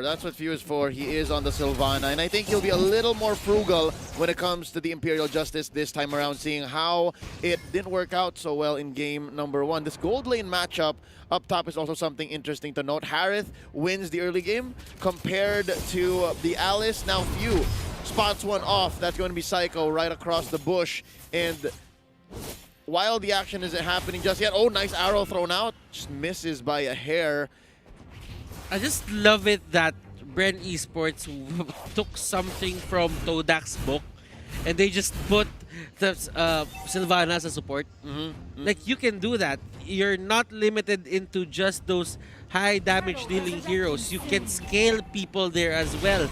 Now, with this Sylvana, they have the extra teamfight capability. Yeah, and speaking of which, there's going to be an arrow hitting on towards Few. It's just going to be having his health tickle a little bit. But Ribbo, as much as he can, actually move across the map way quicker than the Harith, but he's already down low. It's really hard for him to join in if they were to start the turtle from the side of RQ Hoshi. And we're just waiting for perhaps these guys to be prepared to make that rotation. Yeah, between the two of them up top, Ribbo here and R7. Obviously, R7 has to telegraph when he's gone. But Ribbo, on the other hand, can rotate towards mid and then somehow help out if this turtle fight does break out. As you can see, it's Lusty just waiting here in that pixel bush. That's going to be Zaman Force already committed. So Ribbo can say, hey, no more Zaman Force. I think we can move on, try to do something. And after this orange buff, we can expect something big from Carl. Yeah, and it's already going on the recall, so he can directly walk straight in towards the turtle pit pretty much quickly. Now, a little bit of the contention for the golden crab, if you may call it. So, gonna be a lot of gold coming for the side of Sin. This is great for the side of Bren Esports. If you think about it, Vin hasn't been that hot onto hitting those arrows. Yeah, the opening wasn't there, and Carl Tizzy had a good 3 minutes. First 3 minutes were good for Carl Tizzy. Bren Esports here is going for the turtle, and there's no contest. Up top, Ribbo will be the target. First blood here by R7. Again, they're trading lives for turtles. Ribbo taken out. That's going to be a huge move for Sin, the first kill of the game. Now, the gold gap isn't so big. This is how we saw it earlier on. And so far, the fact that Ribbo stayed in the lane, and that's 3 members of Arkeoshi that had to share the EXP and the gold up top, that's what led to this very, very small marginal gain on Bren Esports, but there's no conversion really. Yeah, and Calamity's life already in the hands of R7 after 1 kill in the back, but Psycho easily gets spotted out by Few with that sort of movement. Nothing much is going to be happening between the two of them, but of course, Psycho has a very big duty coming in towards those team fights. And he's got to catch out Kaltizi, but look at just the layers of things, and Kaltizi has already used the Blazing What? Calamity Reaper is something that R7 can just utilize, and if they ever want to pick fights right now, this might be the time that they should go for it. And the upper turret doesn't have any more energy shields, I think. It was chipped down a bit by R7. Yeah, here. all 3 of them. Yeah. And if ever they want to just go for this, their next objective, and Lusty here will be the first target for Vin that he hits. Oh, swift as the coursing river, and well, it definitely did happen in the river, of course, and the rest of the members of RRQ, they're moving right in, trying to set things up against Ribbo, but they catch him on towards Few. Zaman Force being popped out as he tries to run away, and he survives. Now, the rotations coming up from RQ Hoshi, it seems like they're reading into Bren Esports' playbook. They know where the hell is Bren Esports gonna come from. Yeah, it's easy, and I think for now, RQ Hoshi will do that and try to make this gold gap a little smaller, because Carl Tizzy's not there yet. Carl Tizzy's not there. Oh, Flap Tizzy gonna be coming in. There's the ejector onto 1. Turtle taken in by the Ling. That's Sin helping out. Lusty destroyed. That's Wiz King taking him in. Psycho, though, gonna get away from Flap Tizzy. So far, it's a 1 for none. Ribbo looking low. He is gonna... Oh, the flicker in! The flicker in! All the damage from R7, ladies and gentlemen. They're all low, but they're getting the kills nonetheless. Psycho just acting as a barricade. Carl Tizzy and Few can't do much. Wow, that was a total win. A wash for Bren Esports. They couldn't get anything, and conversion through the roof. A turret. You want a turret with that? Yes, sir. Yeah, quite a destruction that we've just witnessed over on towards the turtle side, and RQ Hoshi has been able to also back a turret right down below. but I'm looking at the lack of responses coming in from Brent Esports side as well. But we saw an early usage of the Blazing Duet onto those minions itself. I don't think it's relatively worth it. I think Carl-TZ just understands that he has to speed up the clear. Sure. He has to catch up, and they can see that the gold gap is growing. And if he's not joining fights, which I think he shouldn't, then yeah, Blazing Duet, by all means, pull the trigger. Now, I'm seeing Bren Esports having a hard time. Well, that's obvious. But still, we haven't seen Carl-TZ with the Blazing Duet. And it just seems to me that RQ Hoshi are picking their fights well. They fight in a time where Carl-TZ has his Blazing Duet down. Yeah, again, it's just basics, it's fundamentals. Now, nice catch. Imperial Justice on a Psycho. Plus a Diamond Force by R7. A few shields gonna save him. There's the Tempest of Blade. And Sin knocks out Carl-TZ. Oh, R7 barely survives. Flap-TZ pops him open. That's a double for Sin, though. Rebo gonna get away. Blood Ode keeping him alive, but how long Vin is still alive here? Flap-TZ, shot energy, is it enough for him to take on two? Always King and Vin. Here comes Sin with the orange buff. It's gonna hurt. Oh, I think they disengage. They know that few can still deal a lot of damage. Definitely have to disengage right there. It's a 2-for-2 trade, and it's still working out for side of Brent Esports. As at least they do have Flap-TZ here, and they are getting flanked from multiple directions. It's a killing spree coming in for Sin, and the next one to fall. It's gonna be Sin that gets cut out. I think it's pretty okay with this catch. Yeah, well, few still the instinct to stay and know that I can out-sustain these members of RQ Hoshi left. The spiral strangling keeps El Capitan alive enough to make sure that when Carl-TZ comes back, they can contest for this turtle. And ooh, look at this down bottom. Oh yeah. Gives them enough space, and Carl gets hit by the arrow. Oh, damage output.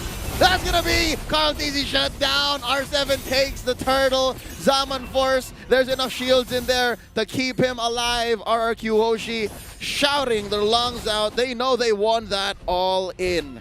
This is the things that Azelina can do. It can hit your jungler in the middle of two people, and that's how impactful the Azelina is if done correctly.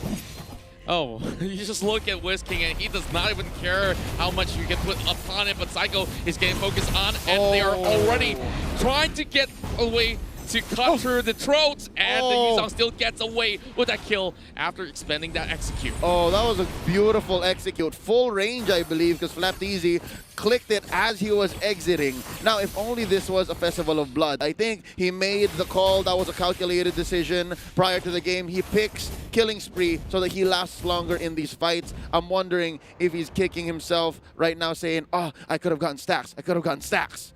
Maybe you might just be. But at that point on, RQ Hoshi could have just let Bren Esports go and try to go for another objective. But what do? They try to get as much kills as possible. Then Carl-TZ here is gonna have more time to just get his farm. There's no pressure for him. Lusty gets an Athena shield. They are slowly scaling up to that point where RQ Hoshi, they might not have an answer for this Claude anymore. Oh, here we go. Black Dragon form. Flap-TZ comes in. There's the Imperial just catches one. R7 decimated. And now underneath the turret, this fight is going to continue. They're going to trade out Lusty. Taken out by Psycho. It's tank-on-tank violence. I still call it supportal combat. Oh, down bottom. Sin with the split push. Ladies and gentlemen, that's a worthy trade.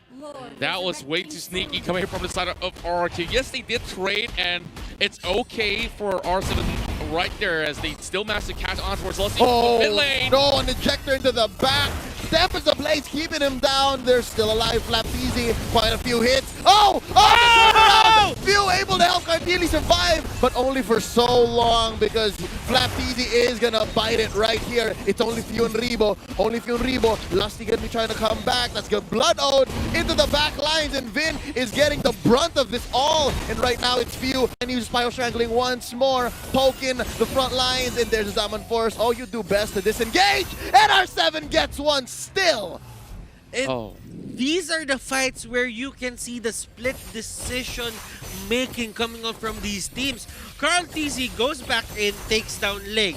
Now, when they saw that, someone just jumped on Carl, took him down. The threat assessment here for both teams are so on point. They turn instantaneously if ever a high priority target is in front of them. Yeah, as much... you just took the words right out of my mouth. They just appear and immediately they pull the trigger right there, just like how Rebo is getting chunked out. Blood O trying to survive, but Rebo will still fall nonetheless. Now RQ, they should be able to get the top side of the tier 1s, and the Lord is already out, but Few already engaging, and Kaltizi gets caught out. That's going to be the ejector into the Imperial Justice, resulting to not much. Tempest of Blades going to want to start a little bit more trouble in the purple buff. Bren Esports' jungle is a hot zone. That's going to be one for Few, one for Flapteezy. That's a double though. Sting shut down by the half dragon. Flapteezy here, he wants more. He smells blood. 2 for 2. I think that's as good as Bren Esports can get. Okay, so now that's a 2 for 2, but the advantage here for Bren Esports is they have the retribution. They can get this Lord, probably try to slow it up a bit, but Psycho and Whisking, they won't let that happen. They're gonna force the issue, and here comes Rebo. Psycho gonna be going back. Oh, we have the dragon. Lastly says, get away from here, and the Lord is secured by Bren Esports. Just one slight mishap coming from the side of RRQ Hoshi has opened things up, and it all led to this. When they saw Sin was already out, immediately they called for it, especially, you know, having no retribution on the side of RRQ. And by the time Rebo come, RRQ says, okay, this is definitely not gonna be our Lord. And oh boy, this might just be the biggest comeback coming towards game 2. Butters, I have a question for you. 3 towers on RRQ Hoshi, but Bren Esports got the Lord. Who won the trade? Definitely Bren Esports, because they are the ones who's gonna stall the game a bit. Now, this is a Luminous Lord. This is something RRQ Hoshi needs to send 2 to 3 people for. At least. At least. So that means the turrets on the side of RQ Hoshi are bound to go down, and that is one turret immediately at the hands of Bren Esports. Guess what? They're even sending their own men upon it just to try to buy even more time, but here's defensive Tempest Ablaze onto Sin. He is out of this fight for now. Another push in mid. I think that turret down bottom might be next. Nay, make it this one in mid. And right now, Bren Esports, they're just taking as much time as they need to be able to secure the late game. Carl Teasy, call him Mr. I Don't Sleep. Now, Leo, Contra, this is where the jungle choke happens. You can see that Bren Esports is scattering themselves all over the map. Contra, you were saying. Yeah, it's all resources for the side of Bren Esports right after securing that Lord. Not only that, you see so many layers that we saw coming from the side of RQ. Yeah, they want to go in for those picks every single time that they see Bren Esports. They try to dive right at him. Just look at the goal lead right now swinging in favor of the side of Bren Esports. Already 2.5, and well, there's going to be a lot of money for them to buy all these items in. I just want to check the items right now so that we have a bit of time. Oh no, there's a fight happening. Oh no, Ejector started up. It's Few. That's going to be Tempest of Blades. You know Sin feels it right now. Black Dragon forming here by Flapteezy. Oh, and Whisking gets blown to pieces. Ejector into the turret. Summon Force right there. That's going to be the barricade. Down goes Whisking. Rebo gets the kill. And that's 1 for Bren. I think this is the perfect time to just go for an item check. So let's see Better what late than never. the Claude has. Demon Hunter Sword. He has the Athena Shield up. Check. He has the Golden Staff Check. up. So the items here are not all damage items, but still it gives him a certain amount of protection. For Flap, it's going to be a Cursed Helmet, a Queen's Wings, and a Bloodlust Axe, plus an Oracle, extra tankiness. Rebo here is almost at item lock. So we can expect a lot from him in the coming fights. R7 though, he has a Calamity Reaper, the Feather of Heaven, the Holy Crystal, everything that he needs to deal a certain amount of damage. But Sin with the Queen's Wings, that might help them in the coming fights. Oh, hopefully it does, because Psycho's going right in with an unstoppable force already, but he is getting taken down immediately. And with that, R7 goes into the securing the killing spree by having Few taken out. Nice for RRQ. I like that RRQ is trading out effectively, and they defended that inhibitor turret relatively well. Could have been cleaner since Psycho had to go down just the same. But there is one thing that's alarming me. One thing that says, oh, RQ Hoshi, I think they know that they're on the ropes, is because almost all Tempest of Blades in the past 2 or 3 team fights have been defensive. Right now, they want to pick this. Sin, oh, another defensive Tempest of Blades going to be going back. And Flapteasy and Rebo are here. They're dealing the damage. They're raining it down. That's going to be Ling taken down. Another looking for it. Oh, waiting, come back. That's R7 now. And from the back, it's Whizking. 3-4 none. Bren Esports can go ahead and take this Free Lord second in the game. And from here, another penetration. You can really see the TZ connection. Once Sin goes down for Claude, what Flap does is he goes around with the Black Dragon form, just targeting Sin, and Sin can't do much about that. Yeah, they went in a little bit too early, if you ask me, because they went in for that engagement by the corners of the jungle, and there's nothing much to get out of it. They loosen in the process. This is just history repeating itself. Ooh. And second Luminous Lord for the side of Brent Esports. I think they have got this game pretty much sealed. Yep, Divine Glaive going over to R7, but check it out, Flapteasy just got his Sea Halberd now. Middle lane pushed in. Lord isn't even on the map just yet. Now, we have come from just building casual Deadly Blades into actually turning it into a full-on Sea Halberd, and that is just impressive. That just shows how much Flapteasy wants to really stop the regeneration and finish fights when they started, because I believe the next 1 or 2 team fights, if it even extends to that, could be the last. Yeah, and looking at R7, they don't really have as much deaths. Whisking as well, so you really just have to stop them on their tracks. If they can stall out the game, make an important pickoff, make an important play, then that might be something that Brent Esports can lose from. Yeah, speaking of losing stuff, they already lost the top side of the turret, and you can definitely see that Finn is absolutely caught out. That's not where you needs to be at, but the Lord is already scored it, and Lusty is hunting for those kills. Brand Esports will definitely get this equalizer right here for the Philippines. Sitting at 1-1, Butters, you may have been the herald of good news for many Filipino fans around the world of Mobile Legends and of Bren Esports. Maybe, just maybe, that game 1 was all they needed to pick up the pace. I mean, well, it could be a download game. Nah. I'm not quite sure. I haven't really talked to them if they really like their download games, but it happens for some.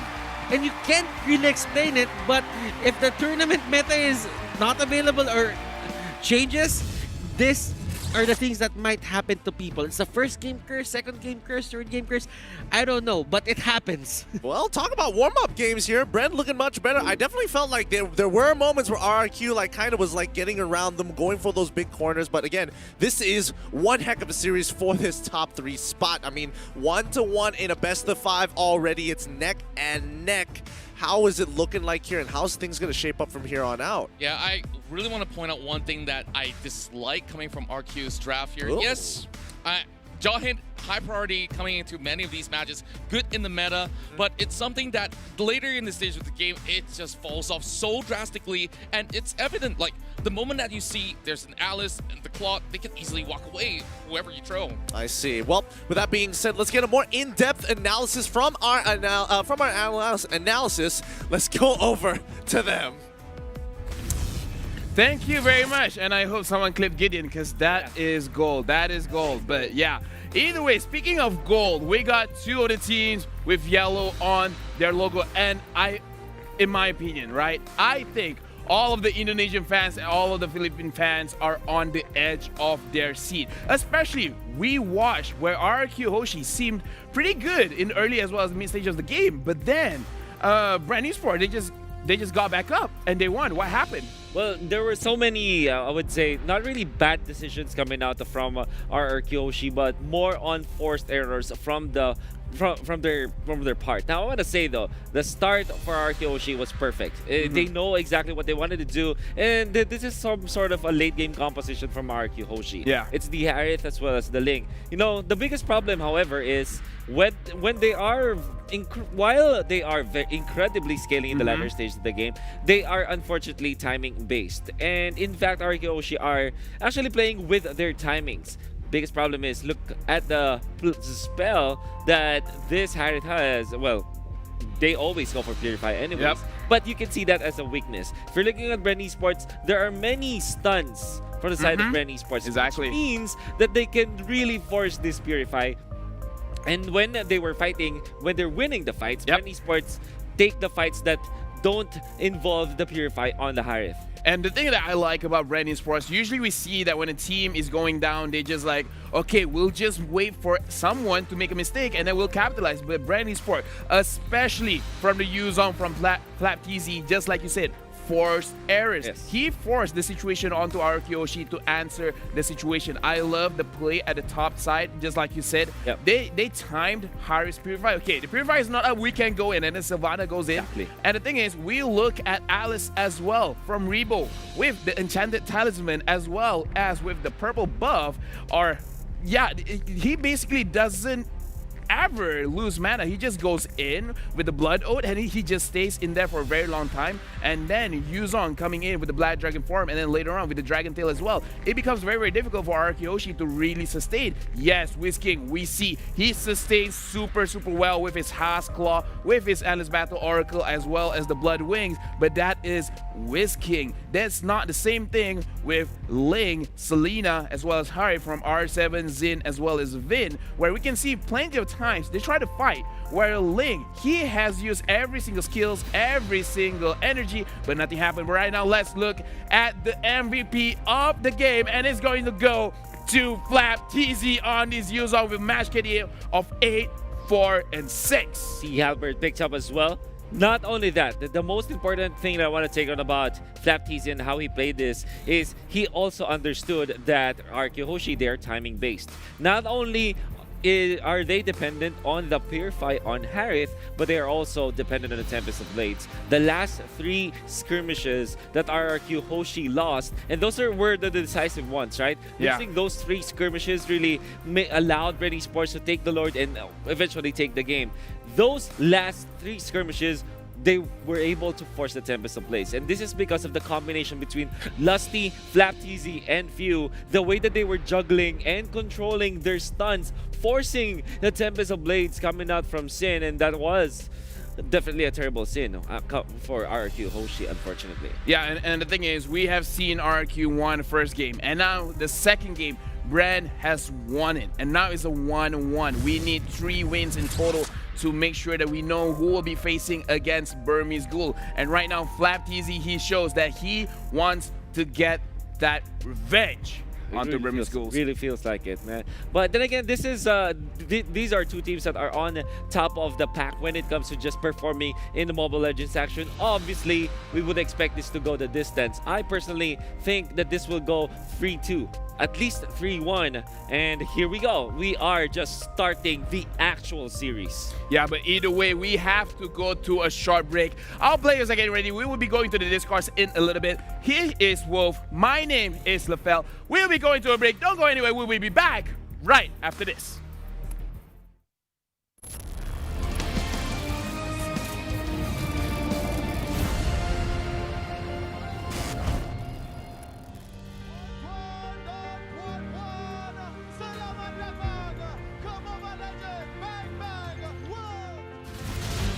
Chivalry is dead. I will revive it.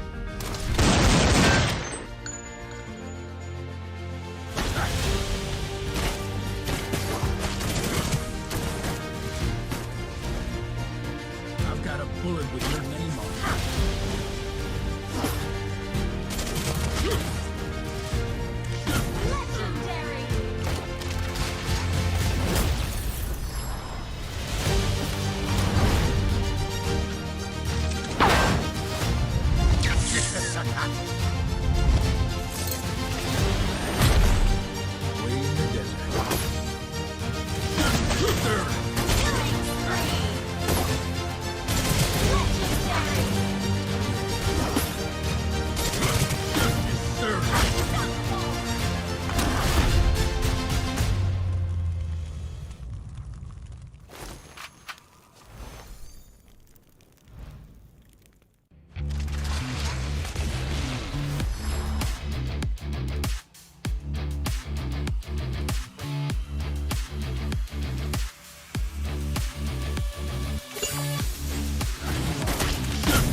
Download for free. Mobile Legends Bang Bang.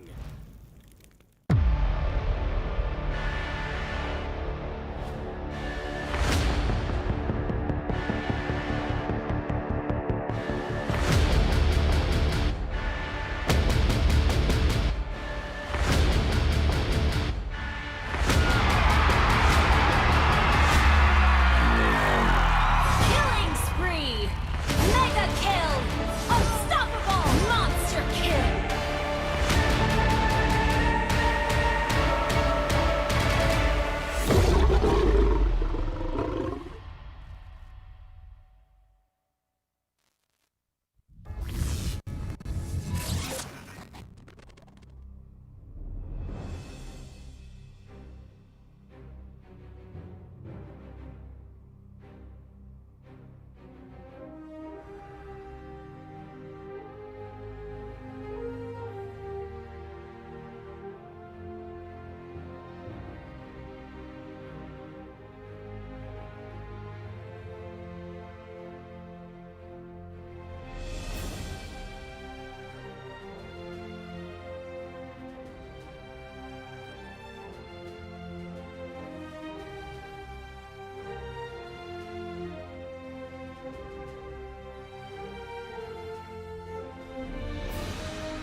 Whether you're from Indonesia or the Philippines, if you're watching this game, good on you. And if you know somebody who plays Mobile Legends Bang Bang, but you're not watching the game, get your phone, send them a text, forward them the link to Facebook or YouTube and say, hey, you need to watch this game right now because we are neck and neck between RRQ Hoshi and Brand Esports. Welcome back to your M2 World Championships 2020, powered by Moonton, supported by the Singapore Tourism Board, hashtag Passion Made Possible. Skoga, who have been supporting esports careers and talents here in Singapore since 2008, our friends over at IMDA, and our partner brands, Secret Lab, Singtel, Tumi, SUTL, Cathay Cinema, MediaCorp, and of course our official gaming gear, Razer, who have the Razer Black Shark V2 still up for grabs. All you have to do, aside from pledging your allegiance to your favorite team on our comment section, leave a comment on why you should be the one walking away with the Razer Black Shark V2. Of course, my name is Joachim Gomez, not alone, joined by my co-host Lasenda,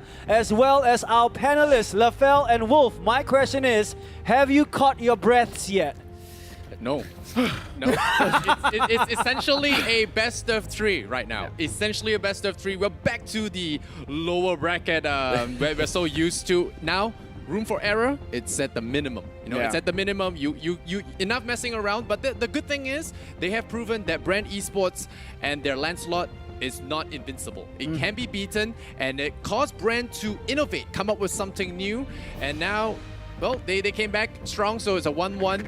Philippines and Indonesia both have something to be happy about and sad about. Yeah, definitely both of these teams, they want to change the score for a 2-1 in their favor, but I don't know. Like for me, I just wanted 2-me in my favor. Oh, here we go. Oh, okay, yeah. Here We have not we had go. any of Didn't get that the memo. today. We Here I we go. wasn't prepared for that. Yeah, that's why it was good, right?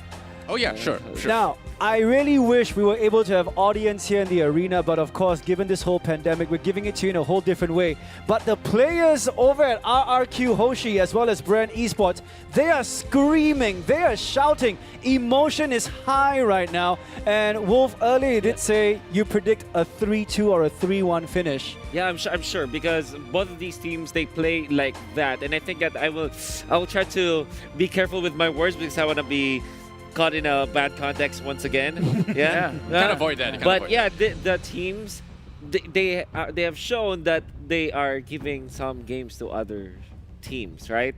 They are not perfect. That's what I'm trying to say. Yeah. Because that's how they are. Even with Brand Esports, there was a meme back in MPL Season 4, Season 5, where they do this download game, quote unquote download game, wherein they usually lose their first game and then take the reverse sweep for those best of 3 group stage matches. This happened for about like 5 series in a row for Brand Esports. Yeah. Where I'm from, that's called extended BM. Extended BM. Extended BM's out. We'll let you have 1. We'll let you have 2. We'll take the other 3. Well, not in a BM manner, but it's just that they of look course. like they are really studying their opponents. That is normally what happens with Brand Esports. And you know what? That's what also happened in their series yesterday. Their 2 series yesterday, losing game 1 and then taking the series after 2. The coach joked with us and said it's for content. But speaking of content, the content is ready. Exactly. So what's up for grabs right here is a chance to face Burmese Ghouls in the grand finals. We're going back to our casters, Gideon Q, Butters, Leo, as well as Contra, who will be calling all the action between RRQ Hoshi and Brand Esports. Casters, take it away. Thanks for the introduction, Joakim. Oh man, these games are getting tighter and tighter by the day, and these teams are getting more and more adaptive as we've seen them kind of grow in their own right, figuring out more strategies that kind of suit them. And that's what I've noticed here. The strategies that suit their playstyle, that tells them their story more than just focusing on what the meta has to offer. What I'm liking so far is the fact that Bren can beat RRQ at their own game, at least in this version of the lineup. We haven't seen anything crazy from Lemon or Albert today just yet, but if it's this whole Wiz King and Sin, ultra aggressive, hyper fast style of RRQ Hoshi, then yeah, we're sitting at 1-1. Again, if it's a battle of going 1-up on each other, then so far it dictates that someone has to change the pace. Someone has to make a new move. Yeah, speaking of making a new move here, I'm looking at RRQ Hoshi. They need to deconstruct this entirety of what Brand Esports have been pulling in, and I'm looking at the U-Zone right now. I think it should not be left available for Brand Esports at all, because this is kind of like the entirety of the backbone. Not only the frontliners out there, but he's the one doing a lot of damage. He's the one to be able to cut corners out there to just reach the backlines pretty easily and just get away with it. Yeah, there's this thing that Ducky told me when we came out of quarantine. Oh? And they were screaming against RRQ. And it seems that RRQ didn't do well in those scrims. So that's probably the reason why they put Sin and Wiz King here. I think Albert and Lemon just didn't make sense for them at this best of 5.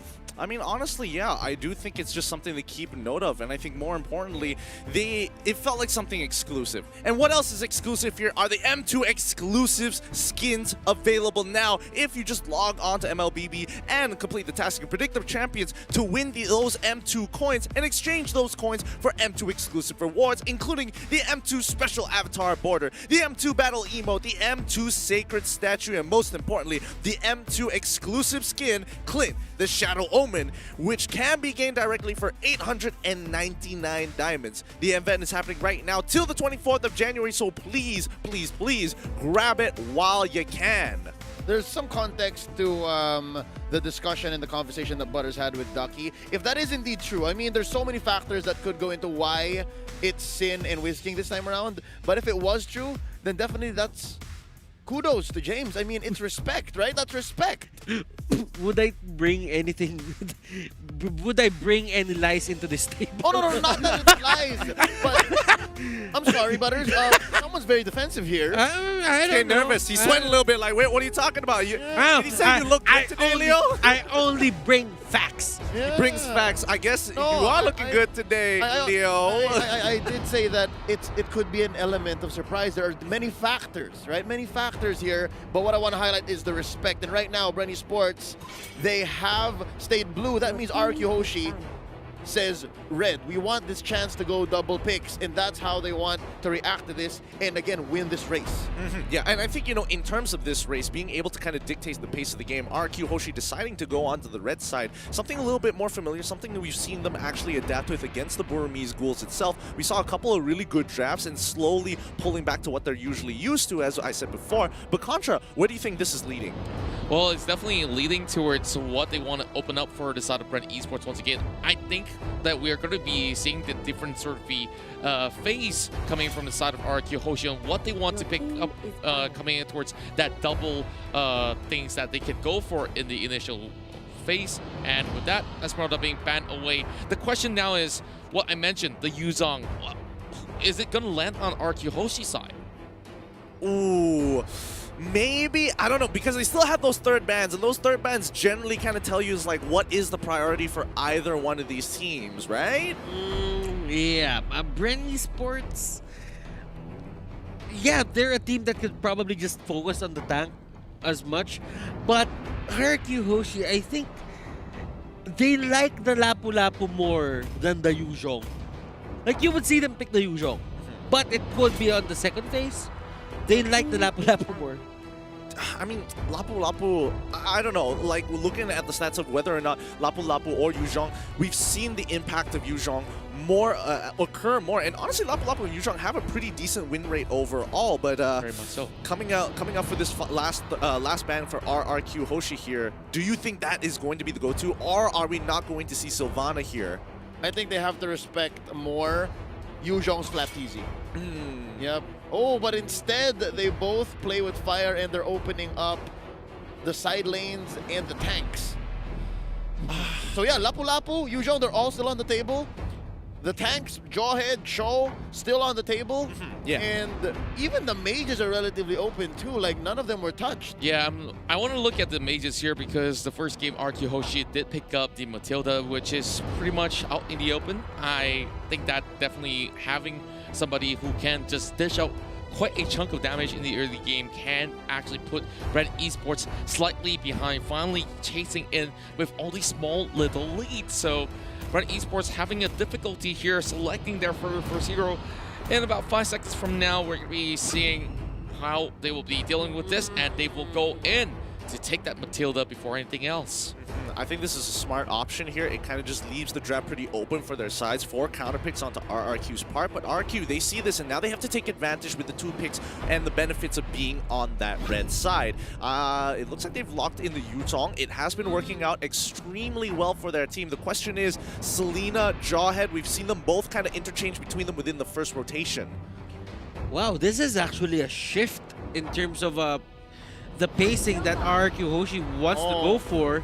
They go straight for 2 team fight heroes here on the first phase. Well, for Brent Esports, they have a lot of choices to go for. They can go for a Cho. They can go for what? I mean, a Jawhead. I wouldn't be too surprised. Not really Serena because they have the Matilda already. Yeah. But I mean, I wouldn't be too surprised if they decided to get the Cho in this situation. So arguably even an Alice as well. So far, Cho has been trusty for Lusty, and I think they should, again, always focus on the mid lane. So far, first pick was on point. I think before the round goes back, there has to be some answer, and this could be a flex Baksha. Could go on Lusty, could go on Flapteasy from the side lanes, again, just to really call the regeneration on this Yuzhong, and as well, Lancelot, which, you know, as great as Bren Esports' Carltese was on the Lancelot across of M2, not just the games that he lost. He actually scored the very first Savage of the whole entire tournament with this. It's still 2 out of 3 in the first phase that they answer. Yeah, and just looking at these boxes, it just gives a little bit of flashback of PTSD to some of those players that were actually facing off against that Bren Esports side yesterday, because this Baxa is so potent to just, you know, get in the face of whether or not you have a show, it doesn't even matter. Yeah, game-winning Baksha against Alter Ego yesterday, but yeah, RRQ Hoshi, each pick so far have been denial picks. They didn't need to ban them because they were planning to pick them up anyways. Yeah. Remember, the first 2 picks here for the side of RRQ Hoshi, they rely so much on the lifesteal or the spell vamp that they have. So that means if you go and try to take their regeneration a bit down, tone it down a bit, that is gonna hurt their tanking capability in the long run. So this Baksha and Lancelot is just so good for the side of Bren Esports. I mean, I think it's pretty great, especially when it comes to just the denial of health regeneration overall, especially when it comes to both Sylvana as well as the Yuzong, both pretty dependent on it. Both can abuse the Oracle, both will look to get, you know, the Bloodlust Axe and the Concentrated Energy respectively. But Bren now banning out the Ling, forcing the question onto RRQ, how exactly are they going to get something that scales in towards the late game, especially when you have someone like Carltese, he's got the Lancelot already. Bren Esports, when they go for these kinds of Lancelot lineups, they don't necessarily try to go for a marksman side lane. But if it's a possibility and if they are forced, Rebo can use a 1-1. I don't doubt it. I don't doubt it. Now, going into the second phase of picking, that was the Roger locked out. Oh, they're going to steal away the 1-1. RRQ Hoshi, Redger, Mind Butters. 1-1 here for the side lane. Might be Wiz King, might be R7 now, Bren Esports. They're closing this up, and without wasting any time. Hold up! Double assassin! Side lane Hayabusa! Can I also call it like triple assassin in such a way, like looking... Quadruple, technically. If you're looking at the game's descriptions, yeah, Matilda and Selena. Interesting. That's a lot of pickup potential. So, they don't have a tank per se that's gonna roam early. Stay into the side lane. All right, this is getting even more interesting. All right. We're finally seeing the Hellcurt coming into the picture, and this is actually magnificent.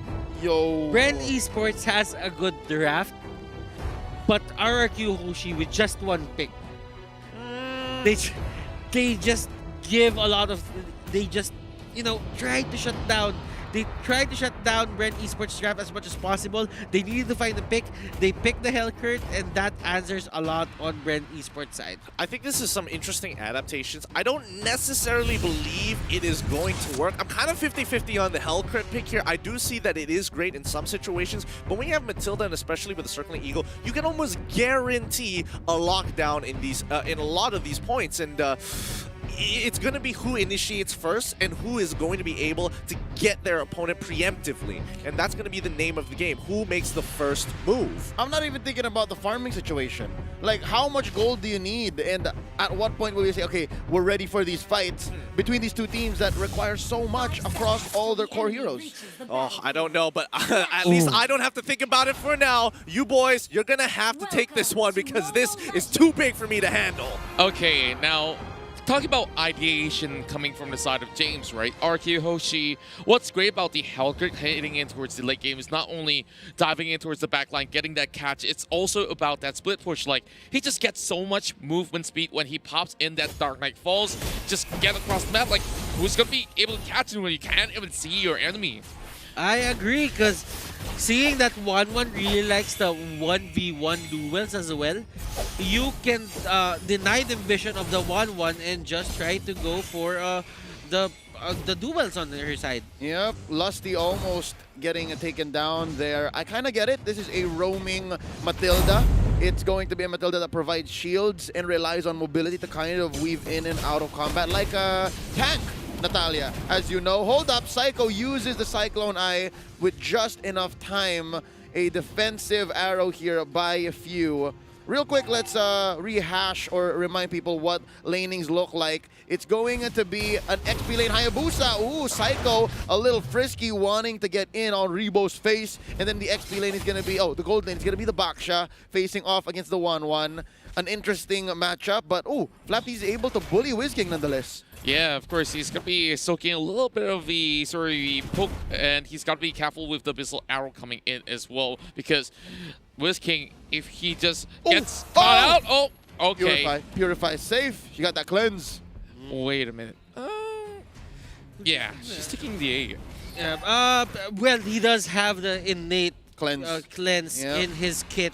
So RQ hits Vin. Vin here might go down. Oh, Dark Knight falls. That's going to be some darkness raining down onto Bren Esports, and they get the first blood. What a bait right there by Vin. No trades here by Bren Esports. Yeah, and this is definitely going to be a little bit troublesome for the likes of Red Esports eventually when they are trying to go in for those silver picks, which is what they are looking to set up, right? And here comes R7 already using the Black Dragon, crossing out towards FlapTZ as well as Lusty.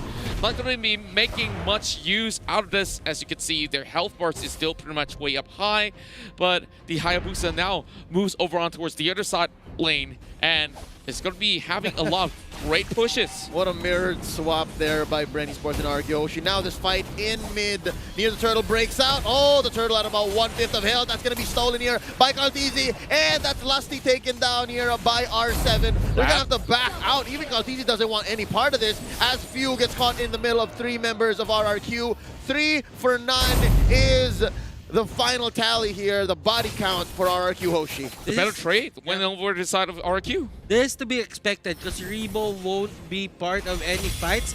But as long as they can keep Psycho at bay, do not get caught in the way of the dragons, that is going to be fine for Bren Esports. RRQ Hoshi, they're doing a great job as well. They're contesting, they're getting the kills, the pickoffs. And now what's left is they should go for the turrets. I think this is actually RQ's plan, right? Like, you really want the attention to be on Psycho as well as Vin instead of Sin or even R7 in that sort of sense. WizKing kind of can self-sustain, especially when he does have the crossbow of Tang. So that's what they're hoping to pick up. Oh, no, an arrow here saves Lusty, and a nice takedown by Kaltizi onto Sin, and the unthinkable has happened. We were talking about how it should have been Psycho, it should have been Vin, but yeah, they caught out Sin at the very right moment. Real quick note, ladies and gentlemen, Avarice onto that Sylvana. Nice way of the dragon here, catching Lusty. He survives. That's going to be the Thorn Rose pushing away Psycho and the gang. That is the prowess of a Selena. Just throw out the arrow. If you hit the Hellcurt has no Purify. That is going to be Lance taking him down. And that is a lot of time. And this is the thing about Hellcurt that I didn't really like. But Vin! What? Tortoise Poissons underneath the turret allows him to go deep, way too deep, and there you go. R7 can't even regenerate despite having full Sha essence. And off camera, by the way, that was a kill by Rebo. Those are the situations. Sin. But they're not done yet. Butters, let Lusty finish. He's chasing down Sin. That's going to be the Cyclone Eye going through the wall underneath the turret, the safety of his side of the map. So far, Butters, Lusty says, okay, you can speak. These are the things after you Baksha does. Like the dives that Bren Esports are doing now, it won't be possible without him. Yeah, and those sort of catches were magnificent for Bren Esports because now they do have a little bit of activation, especially on Kaltizi. This is their key towards those game-winning trades, and just look at the amount of damage that FlapTZ gets. So he was under the turret. It didn't mean much as he pops out the turret Poissons, and the other members of Bren Esports could easily go in to burst down the Hellcurt whenever he just appears on the wrong moment. And here comes Lusty pushing them back. Oh no, that's gonna be Dark Knight Falls, but it was just a little too late. There was no setup, no follow through. Lusty gets blasted down by R7. A trade for the support and your core. Bren Esports going off with a lottery. Yeah, just looking at how this sort of the jungler assassin meta is going, right? Of course, you have the tier 1 picks coming in from the side of Brand Esports, and oh boy. Psycho here gets popped into the puissance underneath it. This hurts, this hurts. That's Vin taken down by Carlteasy as they steal away the turtle. The purple, that is, and the turret. You see, I get the words mixed up, but nonetheless, I'm liking what Brand Esports is bringing. Rebo. Will the crossbow of Tang be thrown out? It has been. That's whisking in the air. Pachoo, pachoo. That's Rebo taken down. That's the sound of a bird with a gun. Bird with a gun. That's what whisking was. I'm pretty sure nobody wants to mess with a bird with a gun, but we'll allow it. We'll allow it. Yeah. What's big news right here? You know, like other than guns, what is pretty much lethal? Blades, and who's got the sharper blades right now? It's called Easy. Oh, yeah. Already having that blade of the Hep disease being bought out. Sin really struggling to find his footing in this entirety of the match. Like, oh, you got the Hayabusa, you got the Selena to deal with. After you get past that Boxer, it's honestly tough for him to choose from. Oh, Vindo jumping in with the Imperial Justice, and R7 coming in with the Black Dragon form. Few gonna use a Cyclone Eye, get out of here. Oh, from the back, Wiz King gets skewered by Carlteasy. The other Teasy brother takes down Psycho, and right now, the stickers come up. The fallen brothers of RRQ Hoshi. They have no choice but to accept this conversion from Brand Esports as they push.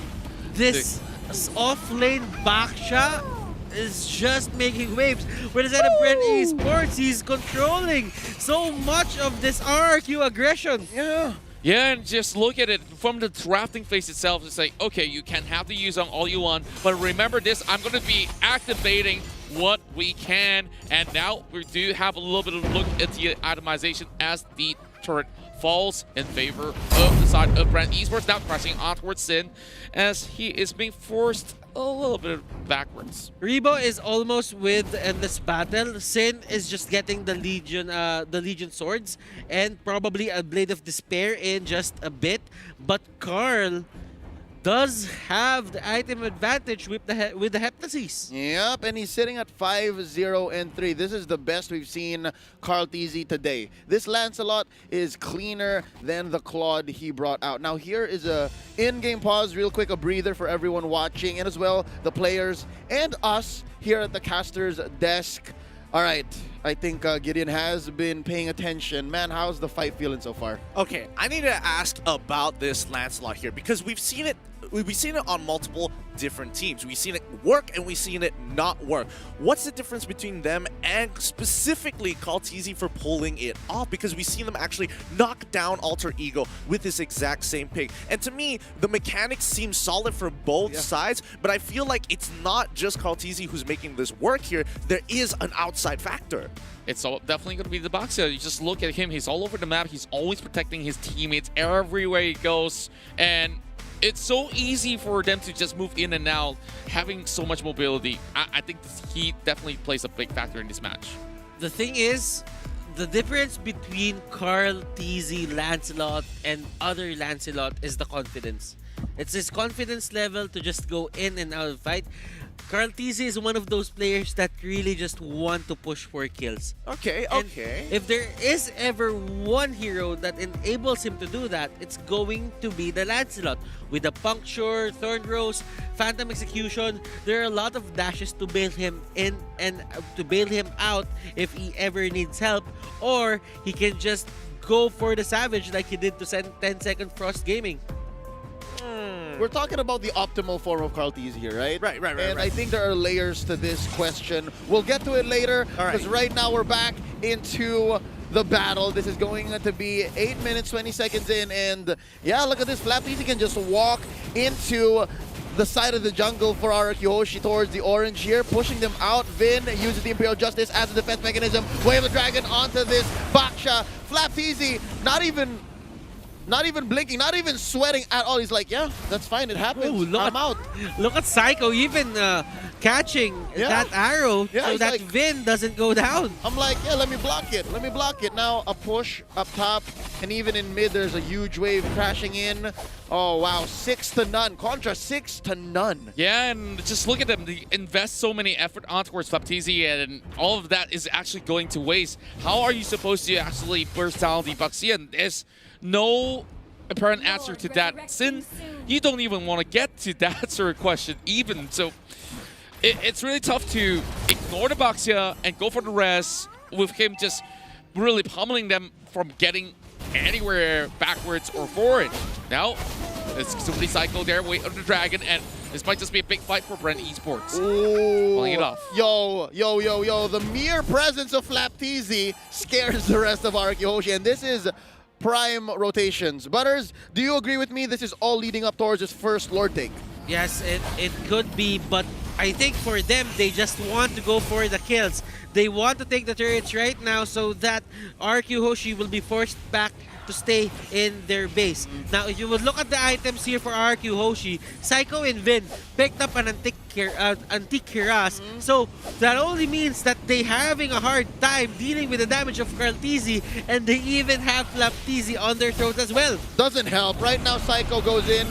Less than half health. RQs, R7 coming in. Sin gets blasted by Carlteezy. It's looking grim. Oh, they trade out. They finally get rid of this menace that is Flapteezy. It's a trade 1-for-1 so far. And in goes the Circling Eagle. Gets knocked up. Lusty, Whiz-King trying to look for a nice angle. Carlteezy still to fall. He's godlike. Few takes down R7. It's down to 2. Imperial Justice catches none. Oh, from the back line. Vin gets blasted by Carlteezy. Oh, and Rebo! Rebo misses by one shuriken. It's gonna be 3-4-1 while Whiz-King says, let me just clear this wave and get the hell out. Does it even matter if you catch that Baxia? Like, you just saw Sin just exploded right there. He tries to get a catch, but you'll get Whiz-King right now. This is not the fight you should even take or even ponder upon.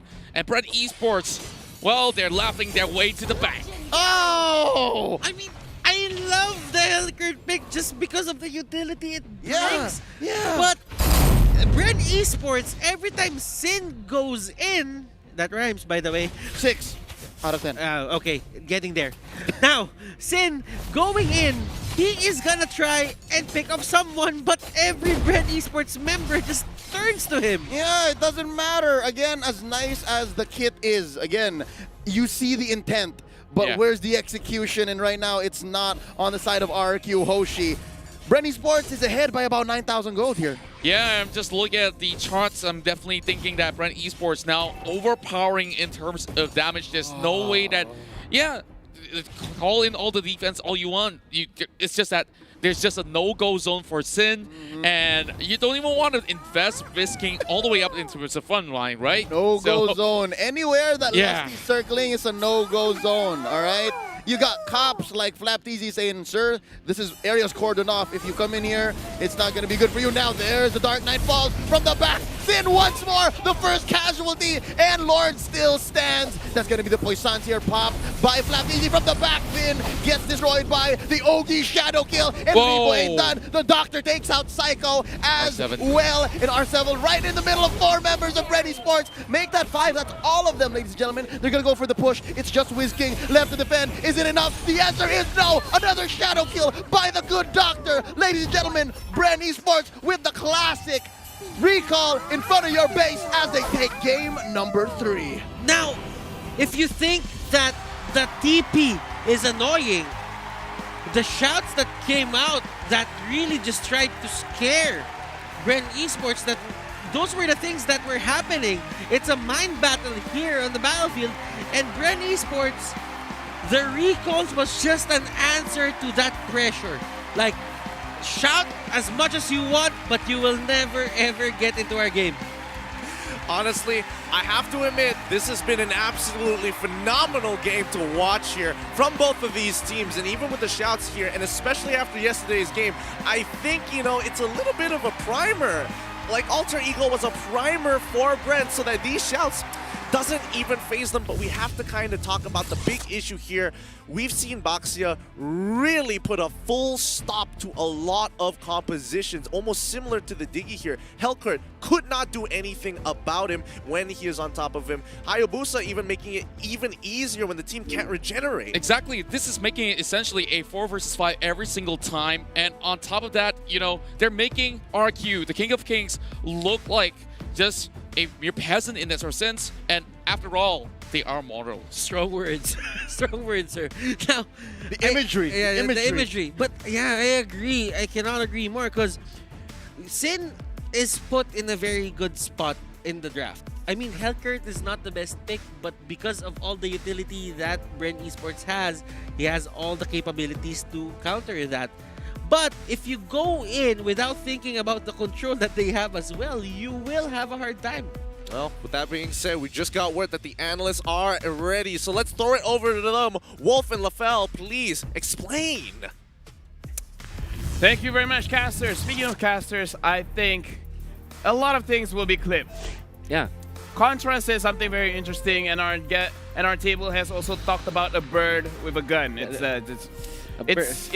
very interesting. It's very graphic to me, man. Anyways, my name is LaFell, and this is Wolf. We will be your analyst for this game. And the thing is, Wolf, I have to say, from the side of RQ as well as Bren, both of these teams actually took a very risky composition in their draft, where Bren, technically, they have 4 assassins, and RQ, they take the Hellkurt, even though Hellkurt is, you know, in the logical sense, he has burst, he has the silence. However, as we see, every time he goes in, he dies. So both of those compositions have very, very strict win conditions. You know what's a very cool thing about our jobs? Ever since the group stages, when we are going for our analysis, every single game, I'm not telling you, the teams go in front of us. And when we were trying to explain what happened, what went wrong, what went right, they just give us the death stare. Yeah, like what were we saying, like why they lose, and then the players are just like, yeah, right. So yeah, and it's worse when the coaches come in. It's like, yeah, the team played this badly, then the coaches comes in and then. Anyways, they just walk by. So right now, let's talk about the draft. Let's start with Hellkurt. Hellkurt, why is he so risky? I think that it is more. I would say there are risks that are like high risk, high reward kind of decisions. This Hellkurt is low reward, high risk only. Yeah, I would agree, because we saw the show, we saw the Savannah, both of these heroes, they can catch someone out of position, and then the Hellkurt could theoretically come in and burst them down. And we look at the lineup from Bren, 4 assassins, all of them are pretty squishy except for the Baxia. I like the Baxia in the experience lane just because Mundon has been trying to get the tanks in the experience lane, giving more options for more compositions. And the thing is, for Bren, we talked about Hellkurt. Right now, let's talk about Bren's lineup. 4 assassins, if they lost the laning phase, I think that it will be a very bad game for them. That's what's very interesting, because I think this is volatile for both teams. I think that it is so... The draft is just so funky that both teams cannot lose their early stages of the game.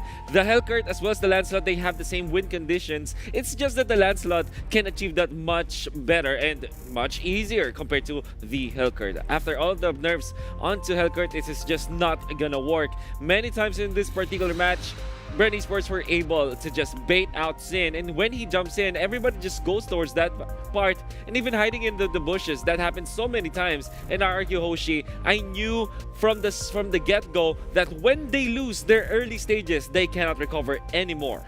Right now, the stat that I would like everyone to look at is actually the damage. Arkyoshi did more damage than Bren Esports, but let me make you understand why that is. The only person from Bren Esports that can take damage is the Baxia. We can see Flap TZ always going to the front, making sure that he takes all the brunt of the damage coming from the 1-1, from the Yuzong, from the Sylvana even. And once everyone has basically used their skills, that is when the assassin goes in. When Flap TZ gives the information, there's no this, there's no that, all the line is clear.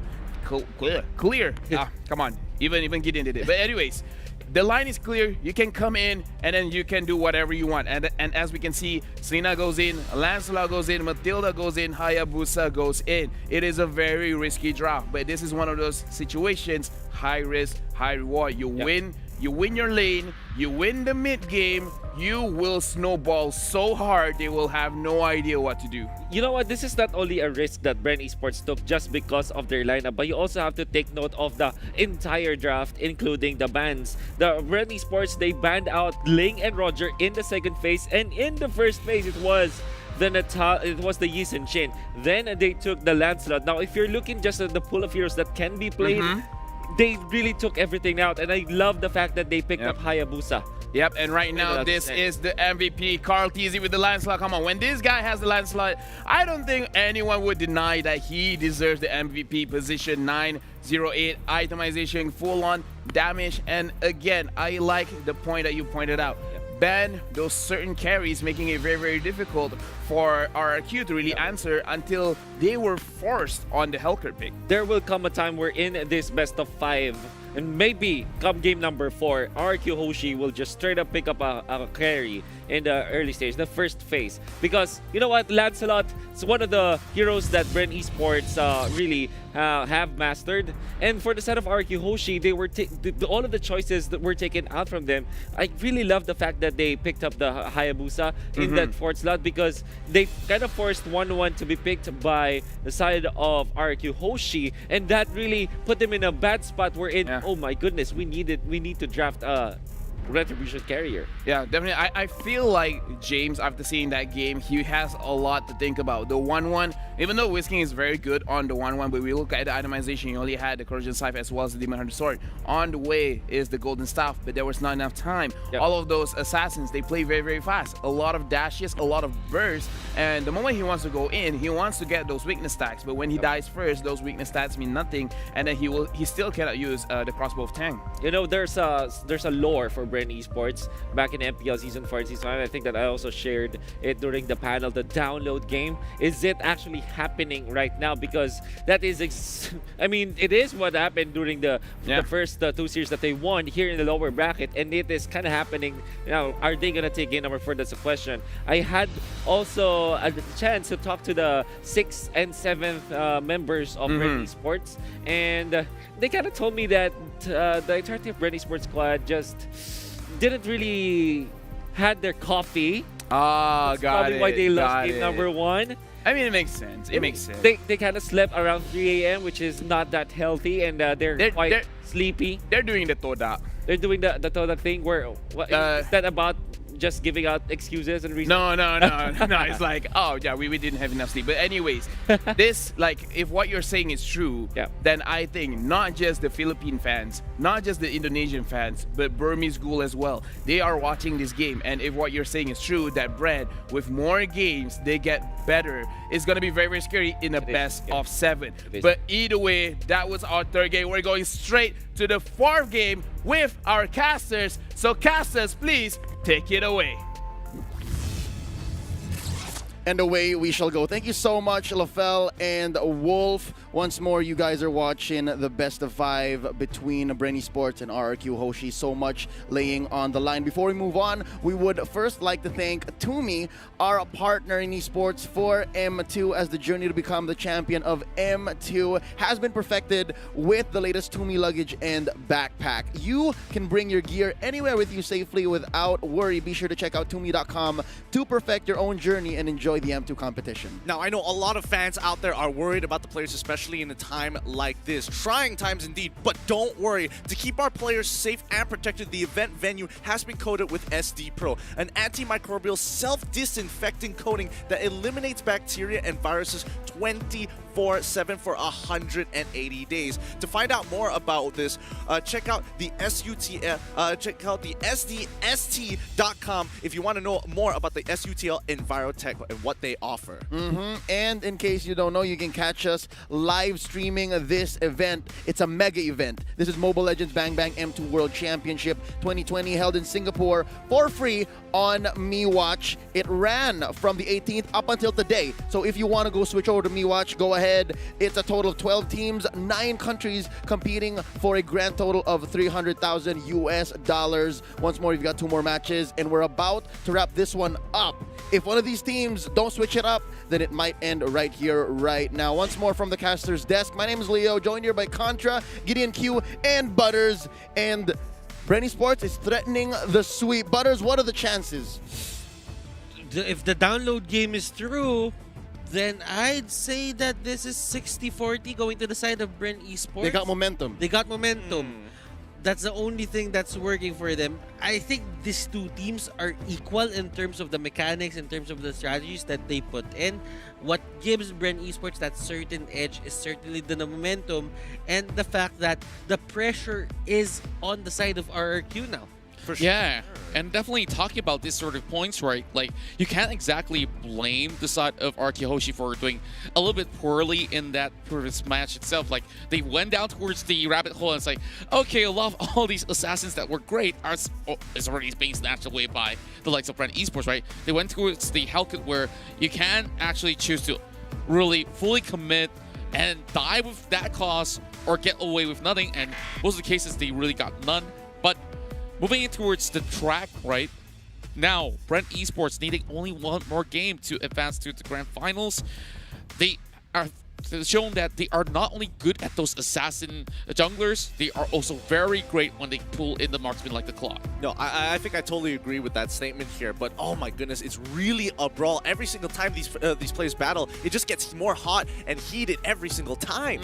The sun is still up, but it's feeling like a battle night. Log in on the 30th of January to get yourself a free permanent skin, but also you will be happy to know that we are announcing the launch of the new anniversary season of Magic Chess, Blazing Hammer. The new adventure will officially begin on the 30th of January. Once more, there's a new upgrading system called Blessing, new little commander, a map, and of course, all new synergies will be revamped, and there will be free trials for advanced skins waiting for you. Once more, this is Battle Night. Log in on the 30th of January. Less than a minute left in this draft. Again, game number 4 could be the fall of an empire, a kingdom. The King of Kings may be forced to bow here.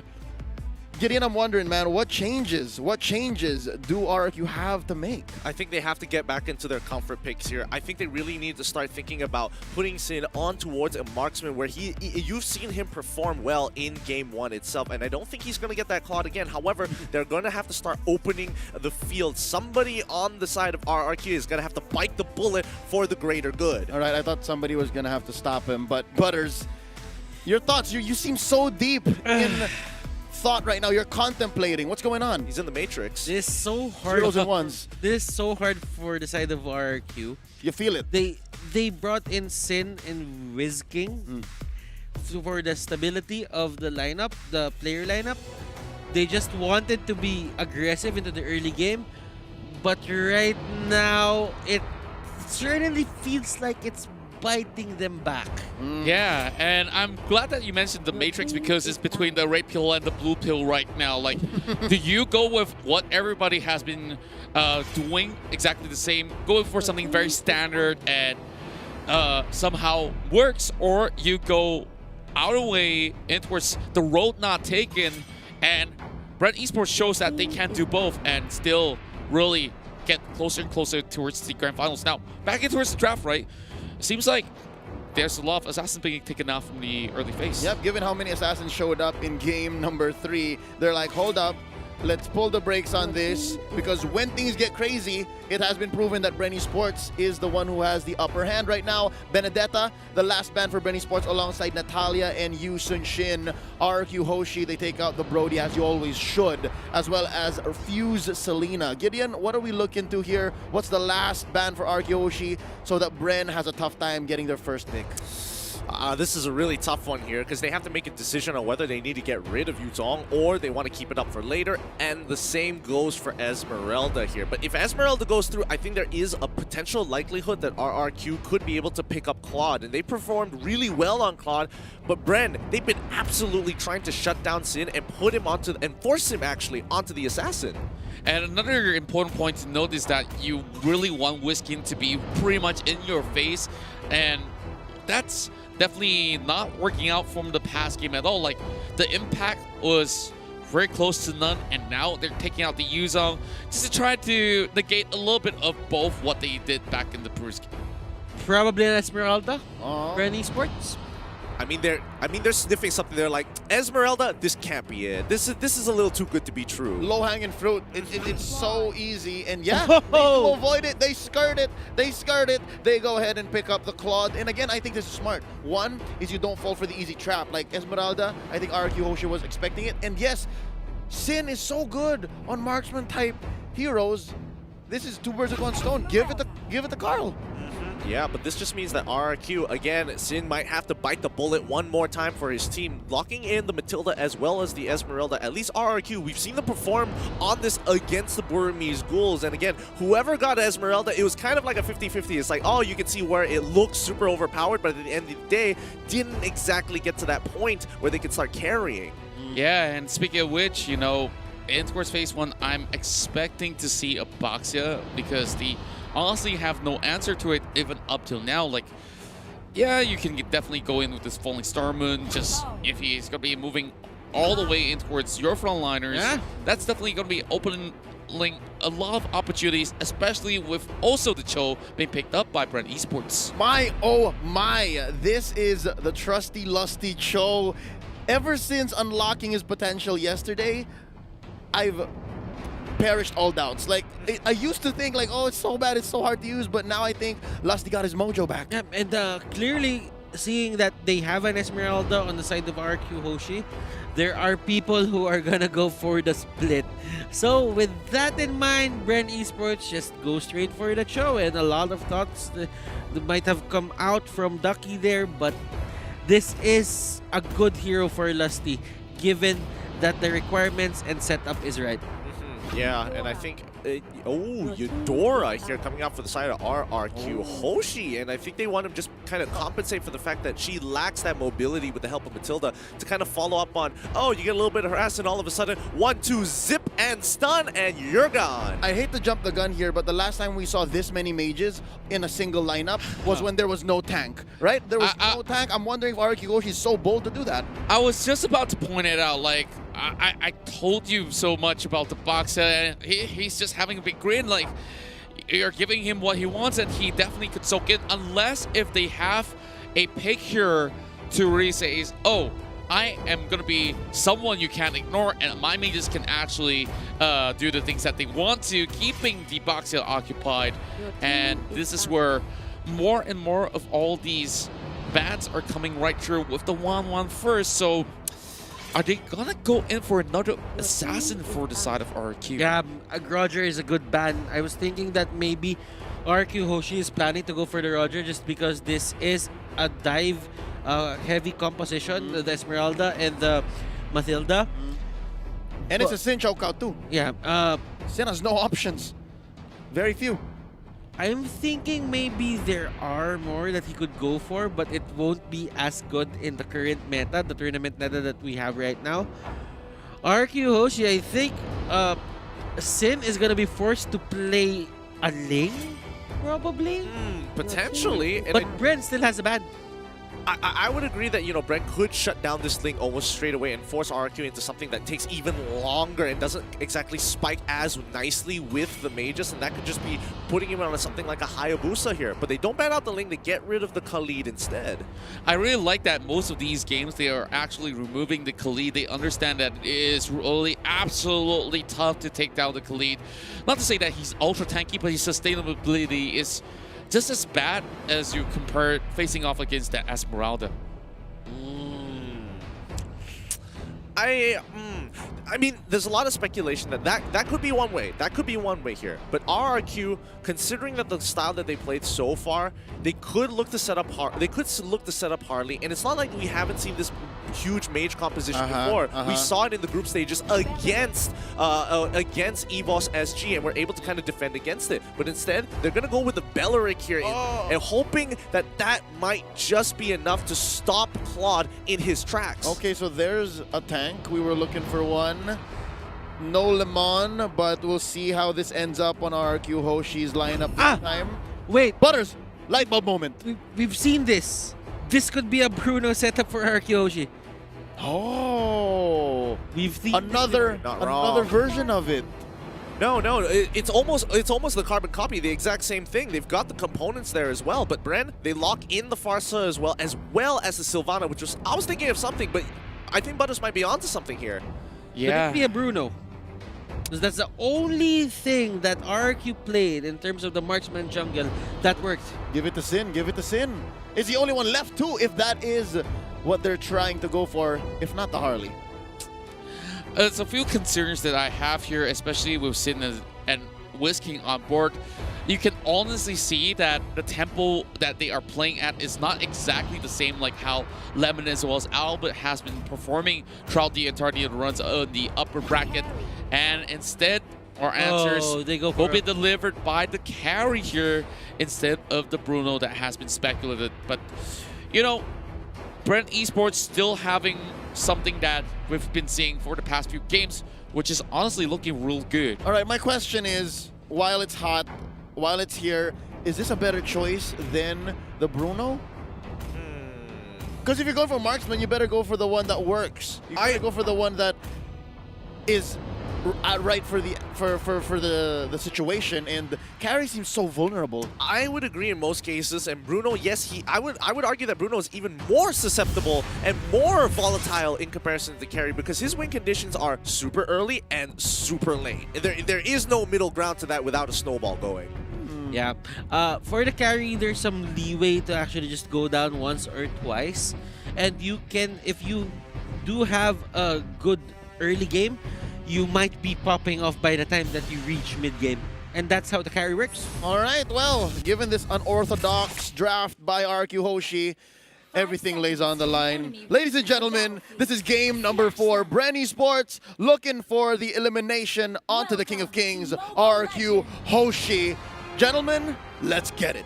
The King of Kings here is definitely putting a lot of high stakes on this carry in hopes that if she could get really ahead, that Baxia may not be a problem in the late game phase where you can just kite them out itself. So I'm definitely getting where exactly they're going for instead of the Bruno that you did mention might not be the best of choices. Yeah, and again, your pick, your mention of oh wait, hold on, this might be a bit of an engagement. Cartesi going up forward really aggressively. The Cosmic Lance already landing. Third hit, a G could no, and all of a sudden, Psycho, who isn't level 2, who really needed to be level 2 there to save their Eudora, R7 trying to salvage the situation, but back to mid. Lusty and the crew, they were fast on their fingers just to punish that risky play from Vin. Vin tried to steal the purple buff, it didn't work. It's not the greatest of plays here, but it doesn't mean RRQ is out just yet. The First Bloods usually don't mean too much as long as you don't get to translate into anything in Brent. No buffs, no steals, no wave clear, no wave clears, no invades as well. So technically it's still just, you know, slightly ahead. Yeah. And it all depends on who we see gets his first item. There's this first item power spike that we're talking about when it comes to a carry or a Claude.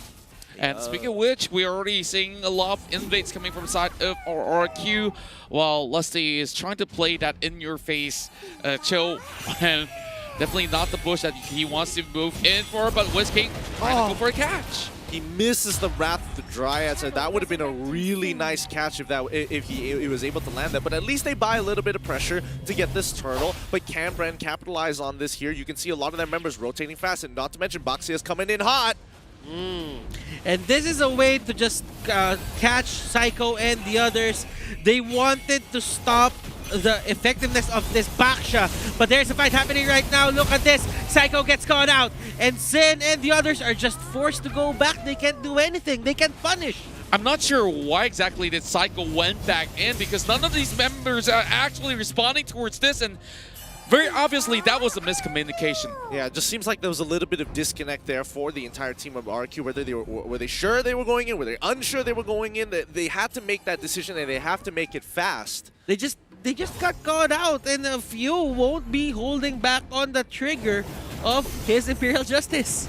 Yeah, I mean, right now Brent is just playing a little bit more in sync in comparison to RRQ, but RRQ, they don't have, you know, they're not so in the dumps in terms of their economy. They're still relatively even for the most part of it. 8K to 7.3K. It's only going to be a 6 to 700 differential overall. And Sin, he's going to need to start quickly ramping up into this game. He needs to at least get the Demon Hunter Sword into Golden Staff to make sure that Flapteezy, Flapteezy on this Baxia a little more ineffective.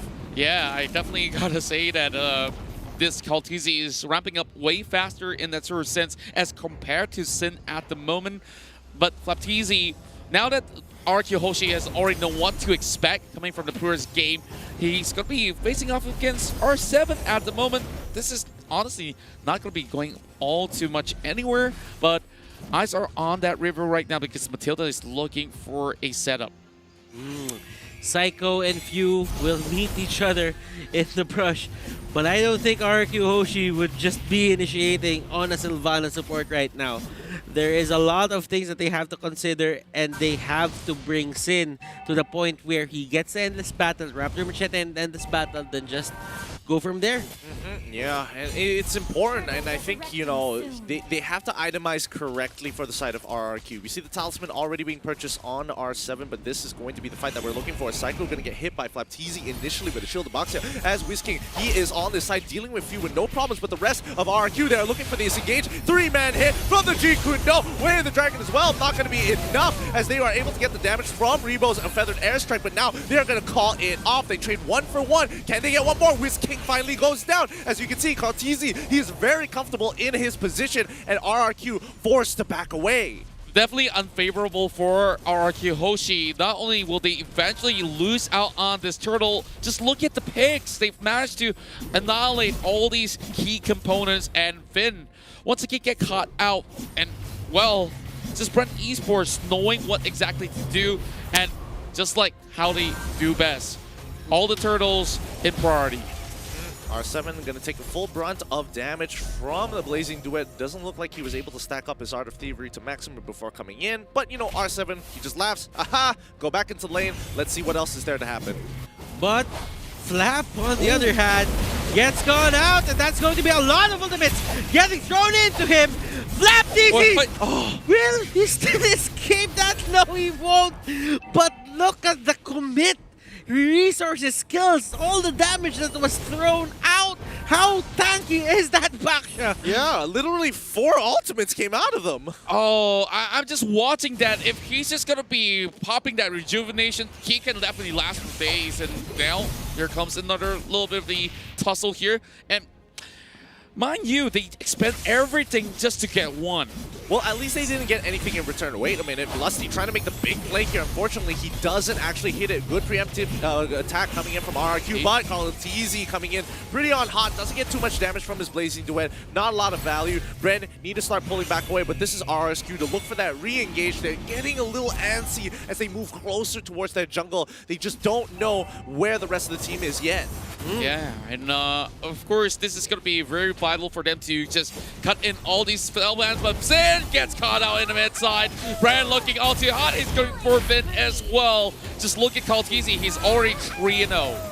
He is very happy with the amount of damage he's had there. Even diving, Kaltizi, he's going in hard with the help of Flapteezy to enable him to go under the turret. Way the dragon onto Whisking here as they try to secure this up. Rather, the Dryad isn't enough. Kaltizi only losing 50% of his HP to take it out. What great play coming in from Ren to ensure this dive is successful. Now, RQ Hoshi, they still have a chance to get back at this. They need to find the opening. They need to find a breather. But Carl is just going wild. This is the confidence that we're talking about. Gideon and Contra. Speaking of confidence, you know, they might just be the Indonesia Slayers here because they've already taken down Alter Ego, and now they are finding every single way to punish RQ Hoshi. A true test of might, but not only that, Brent, it feels like they have a lot of momentum riding behind them with a lot of their moves. It is very concise, it is very clean compared to their first 2 games where you can definitely see that there were a couple of misplays here and there, but overall, Brent just making the right decisions each and every time. You won't hold back on just using the Imperial Justice. He knows that he has a low cooldown time just because of the pull yourself together. He's not gonna try and conserve that as much as possible. He knows that if you catch one's ear, he is able to get a kill as well. Speaking of getting a kill here, it's gonna be Finn there, and this basic duet on towards RRQ, but they're putting them back as they manage to get the catch on towards Kaltizi as well as Lusty. Flapteezy eventually will fall, but look how much it's taking out of them to get this pick. Few walks away alive, but there's still Ribble at the back. Better airstrike gets one, and the Eudora goes down again. great return kills coming in from Bren's side. They lose 3 out of great execution from RRQ. A great mechanical play, especially using the Circle of Eagle to make sure that Kaltizi, Blazing Duet, I'm just going to circle around you till it's done. This is one of the things that I'm telling you about RRQ, Hoshi. They can find these little openings and they can punish Bren Esports. Now, Bren Esports, they might have the lead now, but they should be careful into picking their plays. There are times where you can get to, let's say you can be overconfident, just go at them and just lose Kaltizi in the process. Item check is up right now. That is going to be Demon Hunter Sword, the Golden Staff, Rebo with the Clock of Destiny, Winter Truncheon, Lightning Truncheon rather. Few is with the Necklace of Durans. Onto the other side here, Cursed Helmet on Wiz King, Bruce Force Breastplate on R7. Oh, there goes the fight. Oh, they're already going to begin again. Circle Eagle starting off, but R7 is going to get absolutely destroyed by this Blazing Duet coming in for a fully stacked Kaltizi here. Unfortunately, he goes backwards with Batman Image, so he can't get into the fight, but they do find another one. They're looking for the pincer. Flaptizi coming in, turn twice, Poisons as well. They've cut them out. Brad looking to cut them off as Whisking, trying to slow down the damage. Now Sin needs to turn this around. He's got the items finally, but unfortunately, it ain't going to be enough. His range is just a little too short. Oh my goodness, well played from Bran. Like, they saw opportunity and they took it right there, especially with RQ all stuck in that choke point. At first they pick up R7 and Whisking was all the way out of that fight already and he joins way too late. Sin is trying his best to just control this game. You know what? He wants to get the farm, he really just wants to carry, but the thing is, Bren Esports has just a lot of control. The back is just controlling them way too much, and the throw Psycho gets the pick off. Gets hit by way of the dragon. Sin next to fall. No, that's the worst person that wanted to die for the side of RQ. And now R7 is on the run. They've already taken out Eudora as well. The cop is falling apart as Bren allowing them to say, hey, make a mistake. Face check me. I won't let you get away. This is definitely very punishing because this might just costed them this final run right on the lower brackets. They're already pummeling down the base. That timer is already up. Psycho is going to be coming out of the base, but Bren, they can easily go on for this Lord. Bren, now they're clearing the side waves first. They're trying to punish, trying to take away the economy again, and RRQ are realizing they are on a ticking clock here. They don't have a lot to work with. They're running out of resources on top of everything else, but can Bren close out this game here?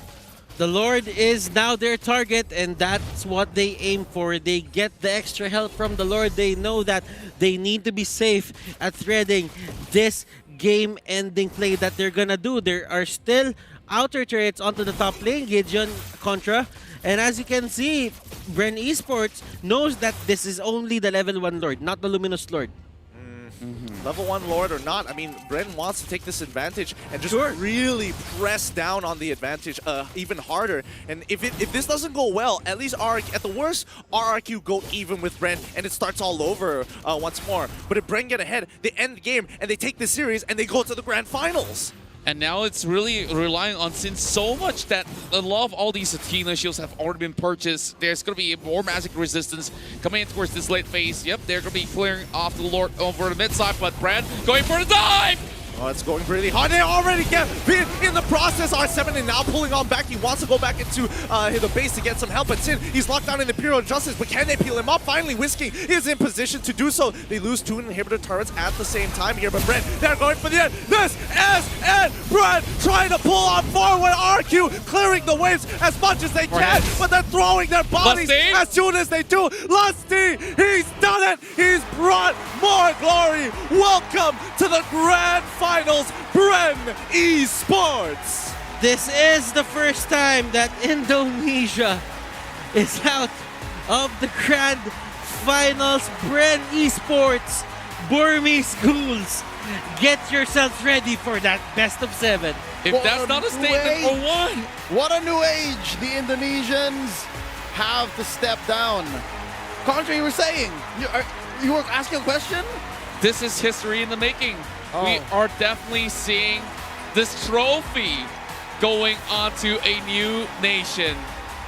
And wow. Confirmed, at least. At least. You can't see this right now, but Ducky's off screen jumping up and down. He is so proud of his boys. And I can only understand and relate and sympathize with the feeling here because, oh my goodness, we've been talking about, you know, Indonesia being the teams, the region to beat. They've been such a powerhouse, but look at that score. 3-1 in favor of Bren, taking the series, going to the grand finals. And I think this is the time we can say that the gap has finally closed. A hero's journey Bren Esports has been on ever since dropping from the upper bracket, fighting their way through the lower bracket, fighting tooth and nail against the likes of Alter Ego, Todak, and now RRQ, Hoshi.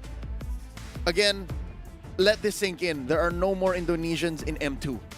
It's so hard for me to swallow, which is why like I was trying to get my words out there. It's like, wow, the Indonesian fans obviously being very upset because both of them lost to this very on-form Bren Esports side, and they still could not break through about what exactly is the answer to take down Bren Esports. They got their vengeance. They got their revenge for Omega. Omega was beaten by RRQ, then was eliminated by Alter Ego, and they went straight for Bren Esports went for Alter Ego and RRQ, and Bren eliminated them both. All right, well, with this series in the bag, ladies and gentlemen, we are going to have to ask for the help of our analysts. Lafel and Wolf are going to be breaking it down. Let's go. Just pack up the 4 games. Thank you to all of the casters. Yes, there we have it. Going to the grand finals is Bren Esports. And again, like, that is crazy. My name is Lafel. This is Lafel TZ and Wolf TZ, like Wolf. My God. I am lost for words actually because of the fact that Bren Esports played this cleanly in a way. You know what? A lot of people will look at this match and say, okay, Bren Esports made some mistakes in there, but I want to say this is like a clean look at it. Now, this is also off of some victories that they did in the entire series. I think that Bren Esports also addressed whatever the mistakes they did in game number 1, and they made it so that their game number 4 was outstanding. Exactly, and the thing is, this is the King of Kings. And right now, the king is dead. Long live the king. The thing is, right now, like, throughout the entire series, the Philippine fans, the Indonesian fans, and as well as I feel the Myanmar fans as well as watching. So because a lot of Filipinos have been spamming for a shout out, so I'm just gonna say shout out to the Philippines. Congratulations. Right now, Myanmar and Philippines are fighting for the #1 spot. They want to be the best region in the world in terms of Mobile Legends. And right now, for the first time, Indonesia is #3. Yeah. Whew. That is actually kind of a new thing, right? Yeah, right? Mobile Legends. The end of 2020's season, which will be capped by the M2 World Championship, means that Indonesia will not be part of there. Now, I want to say, looking at the highlights, this is the most important clash. We can actually pause right now because this is RRQ's this is the cue for RRQ to actually fight. However, they still lost. Now, do take note that in this clash, RRQ Hoshi decided to go for this part of the map, which is very surprising for Bren Esports. They kind of want to take the turtle. Look at the timing. It's 4 minutes in. Bren Esports, they do have immense amount of strength. Flap TZ as well as a few, they kind of want to fight at this point around the turtle area. So RRQ Hoshi, whatever they did was actually very smart. Actually camping in this particular bush in the middle, and they were able to get the pick off. However, they still will not be taking the most victories because I think that Carl TZ, he's just so, I'll say this, he knows his limits, and he's so good. It's just so good. No, he's very mobile. He cannot be caught. He's now slippery, I would say. This is the word. Yep. Now, while you are explaining as well, I would like to say the draft. Both of these teams are actually playing it very, very smart. Where RRQ Hoshi, they were trying to bait out the Claude and trying to counter it with the Eudora and betting out the 1-1 as well to make sure that they don't have a double marksman setup in the chance that, okay, he comes in with the Blazing Duet and then Eudora's just gonna burst him down. But the thing is, we can see Carl TZ has been playing pause here, actually. so good, and take it away. we can pause here because this is also very important when it comes to the timing. Well, there's really not much that you can see when it comes to the actual play, but this is also the point where Carl TZ was able to get 2 items. So he first went for the Raptor Machete, which is natural, and then went in for the Demon Hunter Sword. This allowed him to actually deal the damage. And now the biggest problem that I have with RQ Hoshi, this is why I'm highlighting this actually, because I think that this is smart. Looking at the mini map, members of RQ Hoshi, 4 of them are there, but where is the Beleric? This is your answer to the Claw. This was drafted by RQ Hoshi quite late in the draft just to kind of deal with the physical damage output. And you know what? It makes a lot of sense, right? Because it can build up the blade armor. Exactly. It can return the damage. Yeah, and in this best of 5 series as well, as we know, when we're playing a best of 5, it's going to be a very, very long series, and the mental fortitude, that is what you need in order to survive. But the thing is, just like what you pointed out with the Beleric, I think we can point out on other players from the side of RQ as well, where they make mistakes, where they make the initiation where they don't have to initiate, where their positioning is a little bit off, where throughout this game, I still remember that there are points where Zin got caught out when Psycho went a little bit too deep and Whisking was missing. And that is actually what happened. What exactly happened. R7 will not be able to help his teammate. Look at this. The last circle that I'll draw. This is the time where the Demon Hunter Sword was picked up. And by this point, 6 minutes into the game, Karti's 3-0-3 with the Demon Hunter Sword. No one can tag through that, because if you're looking at both R7, Whisking, and Psycho, they cannot outlast the damage output from Bren Esports anymore. Yeah, and the thing is, right now, Bren Esports, they are on fire. They are playing very, very well. And the thing is, not just mechanically, but also in terms of their macro, the way that they move around the map. I really like how Flap TZ with this Boxia pick, not only... And I would like to pause over here as well, and Wolf, you can do this, but basically what I don't like in this sort of situation, Brand Esport probably made the Filipinos worry, because that was a mistake that they really did not have to do, because they know that most of the RRQ members are around there. They should not have gone in. It was a little bit of a out of position situation where they're like, I can probably take this, I can 2v4, but in that situation, look at the Farsa, look at the Baxia. They should have waited for the Baxia to come in. Farsa and Baxia, both these heroes, they put on the silent, they're very, very fast. They are very mobile. Farsa with the wings by wings. They could have came in, all they had to do was wait. So the question is, why didn't they wait? And sure, this series is over, but they are going up against Burmese schools. They cannot make this kind of mistake. No, I kind of agree with you, because this is the point where Bren Esports should be just dominating the map. They cannot afford a late game situation where RRQ Hoshi can thrive with this carry. But you know what? The recovery was good from Bren Esports. They eventually just look toward this game and just make all of those better decisions, like Kartizi peeling through the backlines, then getting it back into the middle, and now they are gonna chase. And this is so important for Bren Esports. They will be able to get a triple kill for Kartizi, because RRQ Hoshi, they were already peeled up, and Whisking again, man, is late to the party. Unfortunately, he is needed. He's a requirement in this game. Yep, and in that situation, you guys just saw Psycho went in. I understand that he wanted to open the map. He wanted to see where everyone is. But the thing is, it was not safe for him to do so, because he went in with the second skill and there's no way for him to get out. If only it was a box, if it was an Esmeralda, it would have been fine. And look at this. The full HP on Wizkick. You don't want that to happen in your Beleric. He should be the one tacking up. And man, RRQ Hoshi, they're playing like they don't know how to play this Beleric. And that's so unfortunate, because you know what? The games that RRQ Hoshi won with Wizking, with the Beleric. Yeah, it was on Lemon, yeah. Lemon, exactly. And yeah, that is the game where we can definitely see a lot of outplays from the side of Brand. But the thing is, Brand as well has made some mistakes. And as you say, Brand gets better with more games in the best of 7. I can't predict who will win. It's gonna be difficult, honestly, but then again, I was able to talk to some of the members of Brand Esports, and they're quite confident. The way that Burmese schools won 2-0 against the Filipino squads, they kind of learned what they needed to do. And in a way, RQ Hoshi revealed some of the playstyles, some of the approaches, and the ideas, the approach of Burmese schools in the meta game.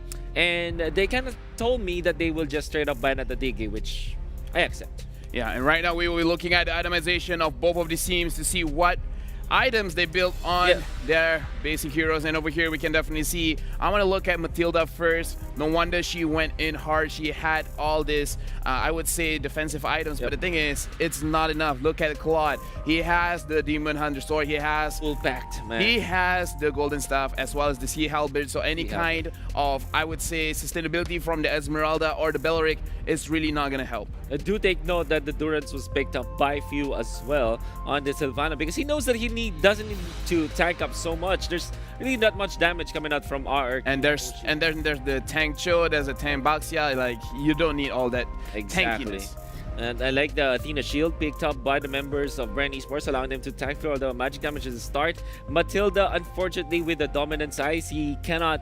Well, in a way, you will be able to tank up the Claude, but that's only when they are ahead. Unfortunately, the gold is heavily towards in the favor of Brand Esports. 10,000 gold, and the damage is just massive. I like that you point out the Dominance Ice because it is a very good item to semi-shut down the Claude for the basic attack damage as well as Esmeralda and Belleric. But right now, let's look at the stats of the game where the rich guy as well as the carry are Carl TZ, Sandbag Flap TZ, Forgotten One Flap TZ, looks like LaFell TZ and the TZ brothers are doing very good this game. Yeah, the TZ brothers. The TZ brothers. And their third brother, LaFell TZ. Yeah, I'm not good enough to be a player, but hey, as an analyst, not bad. No, you're the eldest brother, so you kind of. Did you accept that you're the? Yes, brother? I'm the eldest brother. Because you frowned, man. I thought that you don't like it. No, it was it. Anyways, let's look at Claude. Look at the amount of damage that he does compared to his team, as well as RQ Hoshi Zin on the carry. Both of these carry players, we can definitely see that they tried their best. They tried to do everything that they can to win the game, and both of these guys have the same mentality. However, we just saw that Flap TZ, being the Sandbag, being the Forgotten One, he is a very, very good front line, following wherever the Claude is and making sure that he tanks whatever he has to tank and then giving the chance for him to survive. The very important factor here is that the average, KDA for all the members of Brand Esports is about 6, and for Arkeoshi, it didn't even reach 2, which is really bad. And for the nth time today, Carl TZ 12-1-6 this time with the Claude really showing up, and I think that he is really showcasing himself. He wants to be the best player in the world, and he's on his way. Carl TZ. In the group stages, he managed to get a Savage. Today, almost got a Savage as well. He has been one of the best carries in the entire, I would say, M2 tournament. But the thing is, he is going up with the other best carry in the tournament, Ace. Now, both of these players, I have no doubts that whoever wins has a better priority to have that MVP of M2. It's either Carl TZ or Ace. Yeah, the Ace, I think I heard one of the casters say he's the Burmese Python. Yeah. And it's gonna be I don't know what that means, but okay. Well, he's probably like a very sneaky snake that can be the one to defeat Brand Esports easily, or will it be the child prodigy just getting whatever he deserves actually? He's been waiting for this for the longest time, and I think that we will have a chance. Yeah. Speaking of the prodigy, I can see on stage that our host as well as Brand is ready. So let's go for the interview. Host, take it away. All right, you heard from the analyst. Now it's time to hear from the best fencer in M2, the Lancelot Pro himself, Carl TZ. My man, it was a hard fight, fighting in the lower bracket. You guys are finally here. You put the last Indonesian final boss down. It's time to face Burmese Ghouls in that grand final. First off, I want to ask you about that series that just happened. First game, you guys picked Lancelot and you guys got defeated. How did that happen? Yung first game parang ano lang parang tinek lang namin kung ano yung mga lineup nila. Di talaga kami masyadong, parang di kami nanggigil masyado. Hinayaan lang namin laruin yung laro nila, tapos inaral namin. Yun. So our strategy for game 1, before we went over to the stage, was to gauge them on game 1. So it was just chill for us. We were just trying to see what they have up their sleeves. So yeah. Okay, all right. So it was just a testing game for you guys, see what they had, and obviously it worked out. You guys won the round 3-1. Now we're moving forward into that grand finals later on tonight against Burmese Ghouls, and they have been a superpower so far. And well, it's going to be a tough match. You guys lost to them in that upper bracket. It's revenge time. You know, the last time they 0-2 you guys, but now what kind of strategy do you have moving forward to deal with them? Yung strategy namin, secret na lang. Basta dudurugin namin sila.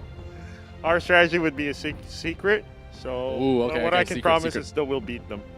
Okay, only promise to the fans they'll beat them. Well, okay, next up, I want to ask you something a little bit personal. What would winning M2 mean to you personally, Kaltizi? Sobrang saya kasi bata pa lang ako. Simula pagpasok ko dito sa pro scene, gusto ko na maging mid laner ng mundo. So I'm really happy that I'm on this stage right now, and this would mean that if we win M2, I would be the best in the world. Best in the world, indeed. That is going to be a common thread with all these champions that have fought on this stage. And now, I think we're going to do that whole cheer with Brand, the Brand Esports cheer. You guys taught me that. Brand Lang Malakas. On the count of 3, we're going to shout that to the camera. And then, of course, we're going to send you down to get ready for that grand final. All right, on the count of 3, 2, 1. Brand Lang Malakas! All right, guys. Thank you so much, Kaltizi. Thank you, Coach. We are going to wrap it up in just a few moments because we have to make some preparations for that upcoming grand final. And of course, I'll be rejoined by Mr. Joakim Gomez. What's up, my friend? Coming up here as we speak, I cannot wait for 6 p.m., Lysander. Can you imagine this? The entire nation of the Philippines, the entire nation of Myanmar coming together to cheer for their favorite team. Now, in case you want to know what the timings are in your respective countries, we're going to be flashing it up in the screen in just a while. All right. You guys see it on screen right now? There you go. Of course, we kick things off 6 p.m. at Singapore time, and only because it's a Myanmar-Philippines final. I want to say Chezu Dimbade to my Burmese fans and also to the Philippines. Salamat. Thank you so much for joining us for M2 World Championships. Lysander. All right, we'll see you guys in the grand finals. Again, 6 p.m. Remember to be there. Of course, be nice to your professional players. They are representing your country. Tell them, send them your support on every single social media possible. And be encouraging, if possible. For see you guys. For M2 World Championships, proudly brought to you by our friends over at Moonton. Also supported by the Singapore Tourism Board. Hashtag Passion Made Possible. Skoga, who has been supporting Singaporean esports talents and careers since the year 2008. We got IMDA, Secret Lab, Toomey, Singtel, MediaCorp, Cathay Cinema, and not forgetting, of course, SUTL and our official gaming provider, gaming gear provider, Razer, who still, by the way, have the Razer Black Shark V2 up for grabs. Right. Simply log on to our Facebook and leave a comment on why you should be the one winning the Razer Black Shark. Lysander, anything else to hype the grand final happening actually, as we speak, in less than 4 hours? Less than 4 hours. Burmese Ghouls versus Brand Esports. It's going to be the battle of a lifetime. Best of 7 coming to you guys at 6 p.m. We'll see you then. Be there.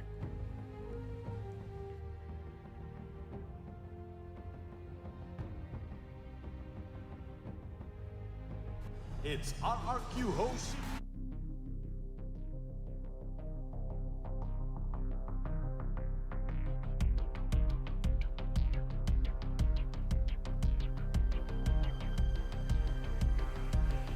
Dawn of the day, I hear you call. This is game 1. Far, far away. Thrill of the fight as we fight to survive. For honor and glory, strong as a knight. Nothing can break us down. We will all wear a crown. We are unstoppable. Wear pride like armor and shield. We are unbreakable. We're all invincible. Now they'll take on the world. We can fight, fight for our lives. When the world collapses all around us, fight like a knight. Join the fight, fight for our pride. Never wrong to strive for what you believe in is right. Zero to hero, immortal hero. Another day is dawning again. Forget our troubles, we're standing the pain. Some others are gone. spirits remain. We'll fight in the names while victory awaits. Where